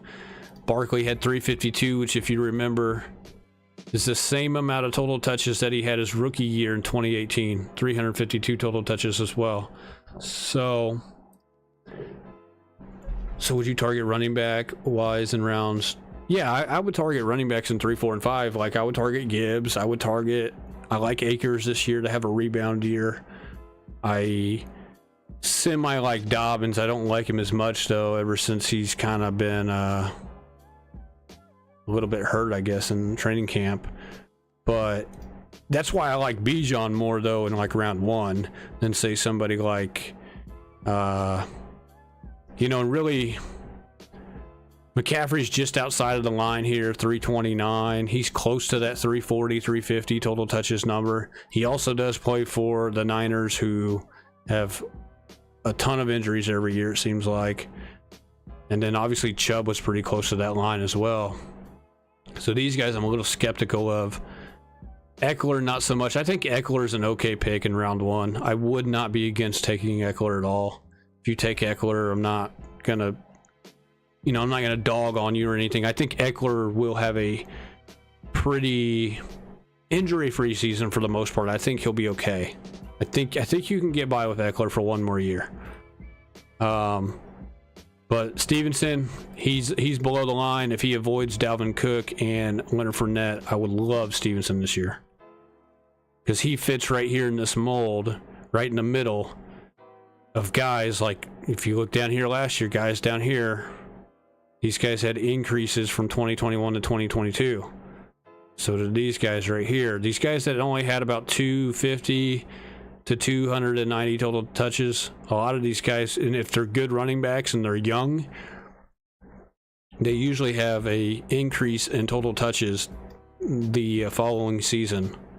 And so that is why I like somebody like Stevenson. That's why I like Walker and Pearson, Walker, and Etienne are all young as well. I think another guy who could surprise us this year is Montgomery. I think he's got one of the best offensive lines he's probably ever had in the National Football League now. And he's going to fulfill the Jamal Williams role. So I think Montgomery is a pretty good value late as well. I think he's a guy, I know a lot of people dog on Montgomery, but I think he's a guy we could be talking about who is, I wouldn't say he gets a ton of touches. He'll get about 240. I say he'll get probably a little more than what he got last year, but he's also going to be more efficient with those carries this year because he's got a better offensive line and a better offense as far as giving him opportunities to score. I mean, you look at what Jamal Williams did last year. Montgomery is literally taking that over. As long as he stays healthy, he's got no competition to get like goal line work or short yardage work, stuff like that. So, and really, like, Gibbs is good, but Gibbs is not a between the tackles kind of guy. He's, they're going to use him a little bit outside zone, use him a ton in the passing game, but the between the tackles work, the goal line work is going to go to Montgomery, no matter what, as long as he stays healthy. So, but you look at all these years, you see these guys down here that had 250, 230s, even into the 270s. These guys usually produce the next year. They're in the green for a reason. They have a production and total touches the following year. So yeah, I'm fading Jacobs. I'm probably fading Barkley too. So Barkley's gonna miss training camp too. So Barkley's gonna miss, if he misses all of training camp and he doesn't show up until the last minute to sign his franchise, I think there's a good chance he could get hurt too, because he's in this category of 350 total touches and more, and those guys usually have injury, or they at least have a reduction in total touches the next year. So Randy says Pollard ? I like Pollard. Like, I would take Pollard over Barkley and Jacobs, like, especially at his value, especially if you could get him in like round 3. If you could get him to fall like at the beginning of round 3, it's a steal. I think it's a steal. But I would want to make sure I'm in a full PPR league as well, because he's going to be a guy who catches the ball a ton. So, and Pollard signed his franchise tag. He's in training camp right now. I know he had the leg injury towards the end of the year last year, but I think he'll be fine. Look, Pollard only had 332 total touches last year. He's going to be fine. Zeke's gone. He's going to get more opportunities, and he's an efficient back too, because he's very efficient with his touches. Obviously last year he didn't get a whole lot of touches because of Zeke, and I mean, Zeke had 248 touches and he's gone, so Pollard could easily get you 300. He could get you basically the same amount of touches that like McCaffrey's getting at 329 last year. Eckler had 311. This is where Pollard's going to be. He's going to be in this 300, a little bit more than 300 total touches. And so, yeah, I like Pollard. Quentin Johnson, your highest exposure on Underdog. Oh man, that's not bad though. That's not a bad thing. It's got to be a guy that's it's got to be a guy that is on a really good offense, and Quentin Johnson obviously is. Yeah, so like, you know what I'm saying? Like, I'm just, and I like Derrick Henry to a degree, but this number is concerning right here. 382 total touches, and he's got a terrible offensive line. Now, it's good that they got freaking Hopkins, because if they didn't get Hopkins, the defense would literally be solely on focused on stopping Henry and Henry alone. Now they kind of got a game plan for Hopkins a little bit now, so things could open up for Henry a little bit, but you got to still take into consideration his offensive line is terrible. It's the worst it's probably been since he's been in Tennessee. So, like, I'm taking Pollard over Henry, like, every single time. And the thing is that you could probably, you're starting to see Henry go a little bit above Pollard now in some of these drafts. So, yeah, give me Pollard, give me Stevenson, as long as he avoids he's got to avoid Dalvin Cook and Leonard Fournette, though. If he doesn't avoid those guys, I'll still take him, but at a different price tag.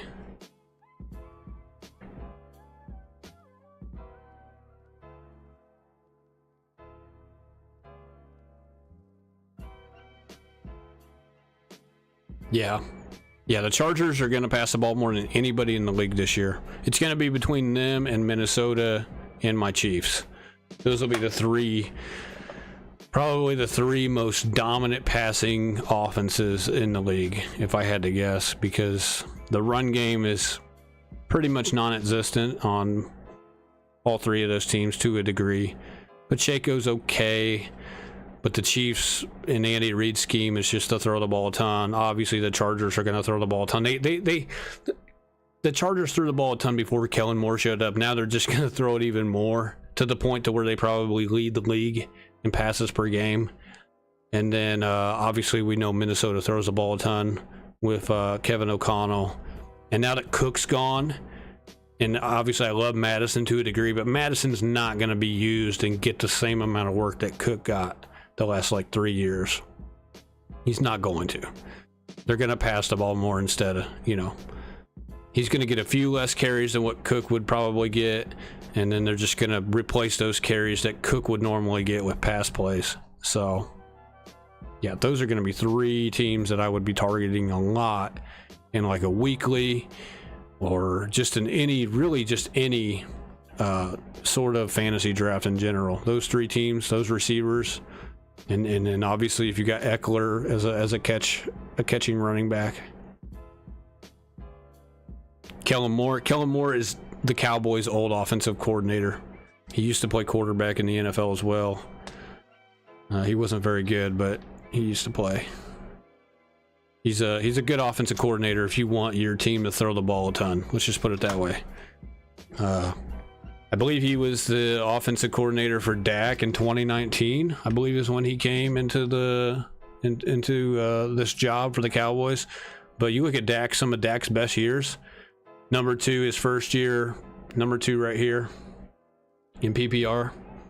Then he was number 8 2 years later. He didn't do so well right here because he got that ankle injury. He only played 5 games. And then last year, he missed like 5 games last year as well.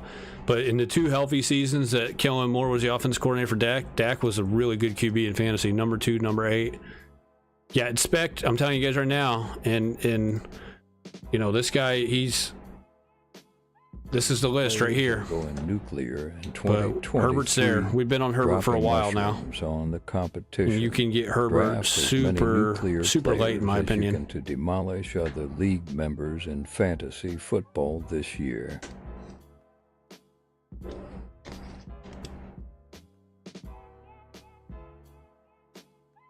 These are the guys that I am targeting. These are the guys. Now, obviously, you're not going to be able to get all of them, but these are really the guys that I am confident in as far as fantasy goes. And I'm like, these guys will provide the value. Not very likely to bust on you. People forget that Herbert was a really good quarterback 2 years ago, and it's like everybody's like forgotten about that. you know, they see him have one bad year where he finished as QB 11 after finishing QB 2 years ago, and it's like they just forget about that. And now that Kellen Moore's there, I'm telling you guys, like there's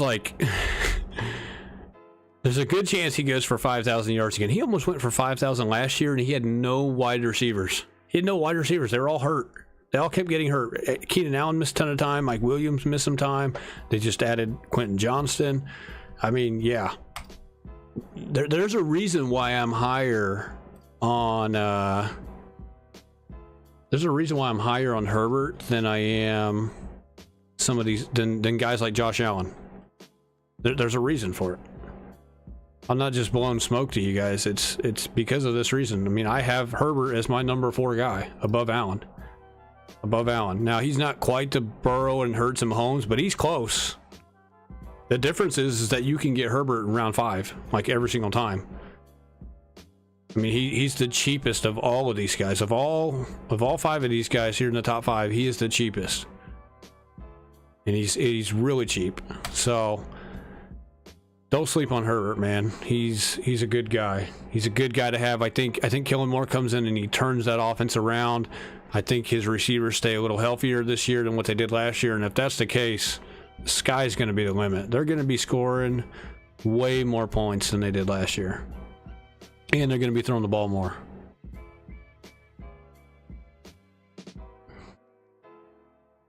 Yeah, receivers are, it's a different game with receivers. I didn't really do a chart as far as this goes on receivers because you can't really calculate it or predict it because they don't take the same beating that the running backs do. Herbert was injured last year, played through it with a dog crap. Exactly. So if he gets a receiving core to stay relatively healthy, that's why they went and got Quentin Johnston, by the way. It's kind of a little bit of an insurance plan. But if I think Allen stays a little healthier this year than last year, I still am a little hesitant with Allen, but if he does stay healthy, Herbert could win MVP. Herbert could be the MVP instead of Joe Burrow or Mahomes or somebody like that, or Jalen Hurts. So, because they will sling it. It doesn't matter if there's a depleted receiving core or not. They are going to sling it more than just about anybody in the league next year. And sky's the limit. And he still threw for almost 4,800 yards. Had the rib injury, and had a pretty much a depleted receiving core. You guys got to forget they still have Gerald Everett at tight end, who I think is a very underrated tight end that you can get pretty much for free if you're in like a 15 round draft. You can get that guy for free. You can get him in round 14 or 13-ish, I think, in best ball. He used to go actually much later, but now he's starting to kind of creep up a little bit. But he's a discount tight end that I actually really, really like this year. So, they have the weapons. It's just a matter if they can stay healthy or not. Yeah, 4,800. Yeah, I didn't know he threw for that much last year either until I looked at it. I looked at it and I was like, that guy threw for almost 40. It was 47.39. It was almost 4,800. But he only threw for 25. See, this is the difference right here. 25 touchdowns to 38 and 31. This 25 touchdowns, it's going to come back up to the 35, 36 range if the receivers can stay healthy. So I think he gets another semi-healthy season out of Eckler. And if Keenan Allen stays healthy, or I should say healthier than last year. I'm not saying he's going to play every single game, but if he plays, say Keenan Allen plays 13 or 14 games, and then also Gerald Everett there, Mike Williams, I don't really care about Mike Williams, but Mike Williams is an okay addition. It's nice to have him out there, but Quentin Johnston plays well as well. I mean, they're going to score a ton in fantasy. Really, all of them will. Keenan Allen will have a big year. Herbert's obviously going to have a big year. I think Eckler's going to have a decent year. And then Quentin Johnston could be a he could be one of the better rookie receivers that you draft in fantasy this year if that's the case. So I like a lot of like whenever I did one of the weekly drafts on Underdog, I took a ton of the Charger players and Detroit players because I think both of those teams are kind of gonna light the scoreboard up a little bit. So you like Greg Dulcich a little bit this year too? Yeah, I like Greg Dulcich as well. He's another good value. This is why I'm not taking Kelsey, bro. Like, and this is coming from a Chiefs guy. Like, I'm a Chiefs fan. I promise you guys. I don't just wear Chiefs gear. Kelsey, I live in Kansas City, bro. I am a diehard Chiefs fan. But I'm not a fan of taking Kelsey in round 1, and it's not because he's not good or anything. He's good. But I feel like you can build a better roster getting a solid wide receiver 1 that's above a lot of these other guys like a Tyreek or a Cooper Kupp or one of those guys. Or you could take Bijan, and I feel like you could build a better roster and still get somebody like Freiermuth, Njoku, Ingram, Dulcich, Schultz, Everett. I even like these guys down here. I really should probably have these guys a little bit higher.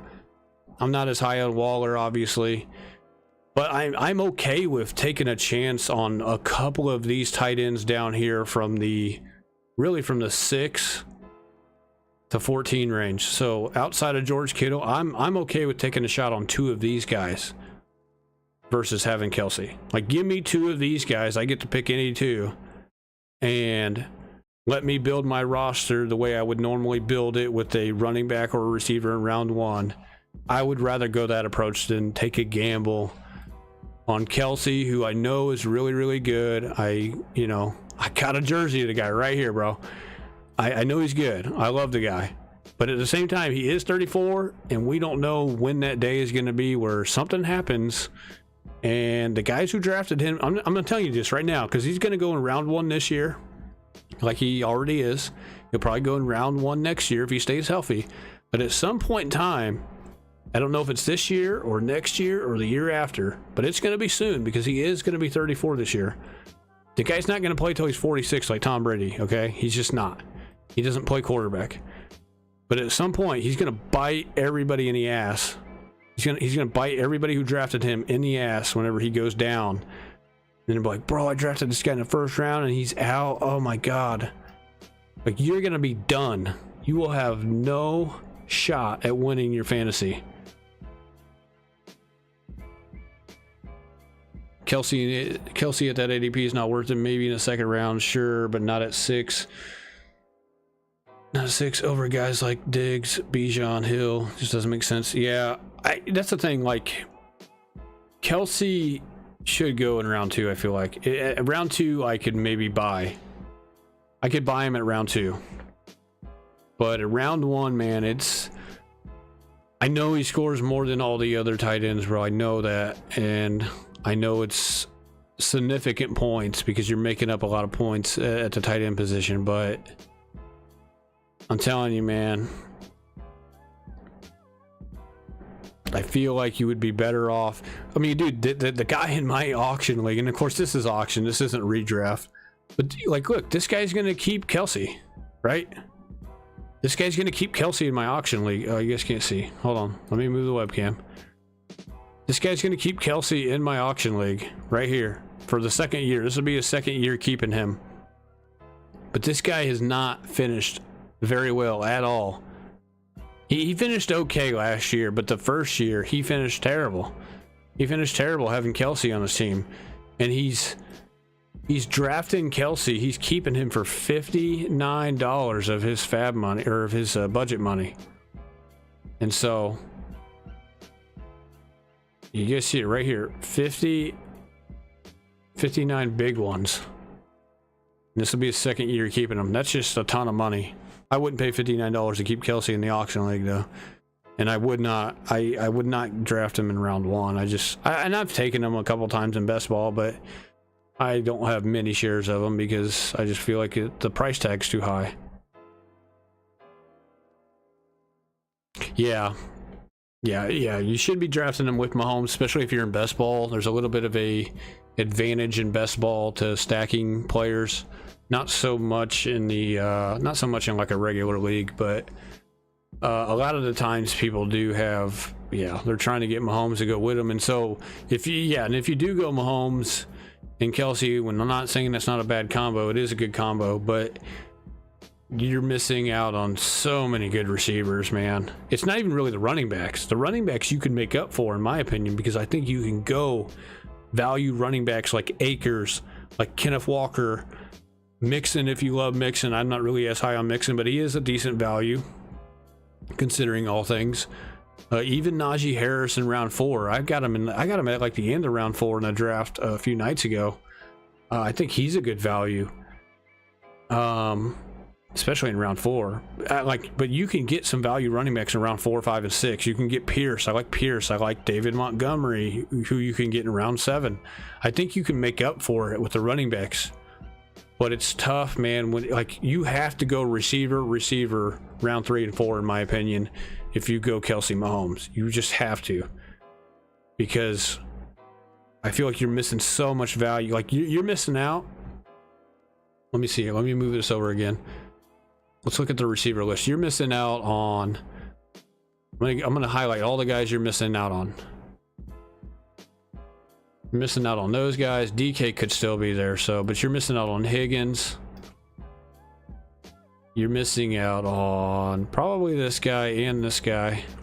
I mean, these are all the guys you're missing out on at receiver. So you're stuck with going with DK, Kirk, Watson, Moore, London, Ridley. And look, you could go like a Ridley and a DK, or you could go Ridley and Christian Watson or something like that, which I would be fine with, but you're going to have to do something like that. If you go running back and a receiver, then you're playing catch-up mode at the whole draft to try to get your 3, because in best ball you have to start 3 receivers, so you're playing catch-up mode at that point. So I would say my best advice for somebody who goes Kelsey and Mahomes, go get 2 receivers next in round 3 and 4, get the value running backs, and you're just going to have to hope that the value running backs pay off. You're just going to have to hope that they pay off. There's no other way around it. You're going to miss out on Breece unless you take him in round 3. You're going to miss out on Stevenson probably unless you take him in round 3, which he may not even be there still. You're going to miss out on Pollard. You're going to miss out on Chubb, Saquon, Henry. You're going to probably miss out on all those guys. You might be able to get Jacobs since he's going to hold out in training camp, but do you really want to risk a Kelsey Mahomes stack on Jacobs? I don't. So I would probably go 2 receivers after Kelsey and Mahomes, man. So that's just my my analysis of the Kelsey Mahomes stack. It's tough, man. It's tough to make a good team with the Kelsey Mahomes stack because you always feel like you're playing catch up on receiver or running back, usually receiver.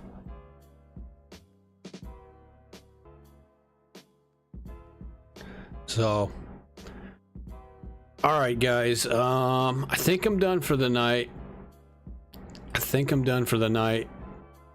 We'll go back over the I'll go back over these sleeper projections maybe tomorrow. I should be on tomorrow as well. We'll go back over the projections for auction. If you guys are interested in auction, I like to try to go over auction because I feel like enough channels don't talk about it enough. And I obviously am in an auction league, so I like to talk about auction here and there. I've been obviously focusing a lot of attention on the redraft just because of all the best ball strategies, all the best ball drafts we've done. But I do want to go over auction to a degree. And I really haven't went over it too much lately. So I don't think I've really talked about it since like May. And so I'm going to talk about it a little bit tomorrow. Talk about where maybe some value is. Obviously, this is going to be a little different for me because I have keepers. So if you were in a brand new auction league that just started up and you have everybody available to you, the projections are going to be a little different from what I would have just because I have guys who are already set to be keep in my league. And so really some of these guys that are like their price tag is actually probably a little high for somebody like you guys if you guys started a brand new auction league tomorrow. The demand for like Bijan this year, so like Bijan, where's Bijan at? Let me find Bijan. So like Bijan, they got him projected to go at $46. I have him projected to go for 52, and really he might go for more because in my league, we already have McCaffrey being kept, Breece Hall potentially if I keep Breece Hall because that's my keeper. Najee Harris is being kept, Pollard's being kept, ETN's being kept. Okay, so we already have like what 5 running backs technically that are listed to be kept. So somebody like Bijan's value goes up because of that. So even though they projected him to go for 46, I got him projected to go higher because there's more of a demand of running backs now that you got these guys that are being kept. It's no different than quarterback here. You have all these quarterbacks that are being kept right here. And so if Mahomes will be out there, Herbert, Josh Allen, and Fields will be out there. So those are probably the top 4 quarterbacks that are left on the board. And then you could maybe argue Rodgers or Cousins, I guess. But everybody's going to want Fields, Josh Allen, Mahomes, and Herbert over all of those guys. The problem is that we have 7 teams that aren't keeping a quarterback. So you have 7 teams that need a quarterback, but you only have like 4 good ones out there, like really good ones. So the demand for those guys are going to be higher. Those guys are going to go for more than their projected value, more than likely. I probably should have Mahomes in the 40s because he's going to go for $40-something in my league, 100%. There's no way. Somebody's not going to let them get away with drafting Mahomes for like $30-something. They're going to jack that price up. So that's the fun thing about Auction League if you guys have never done one. Subscribe. See you soon, brother. Yeah, man. Hey, I'll catch you tomorrow. Like I said, I'm going to get off here. So, like I said, we'll talk more about this auction stuff tomorrow. Yeah, if you guys haven't already, go ahead and subscribe to the channel. Like the video. That would really be greatly appreciated. It would help me out. And, yeah, man, we did an ESPN draft. We will try to do some more best ball drafts once some other contest comes out. I think they still have, I know they still have the Best Ball Mania, and I still think they have the Chihuahua Super Flex. I don't know if it's filled up or not, but we'll try to do a couple of those here in the coming days as well, or another contest if another one comes out. And then we will talk about the training, like I said, training camp news. Literally training camp starts tomorrow for all of these guys that are not rookies. So like Jacobs will not report probably today, technically today because it's 2 o'clock in the morning. You know, Barkley's not going to report today, but we'll see and we'll talk about it. If they don't report, it's not going to surprise me, obviously. So we'll talk about all that stuff tomorrow, and we will talk about auction tomorrow as well. So I am out of here. Peace out. You guys have a good one. We'll see you guys tomorrow.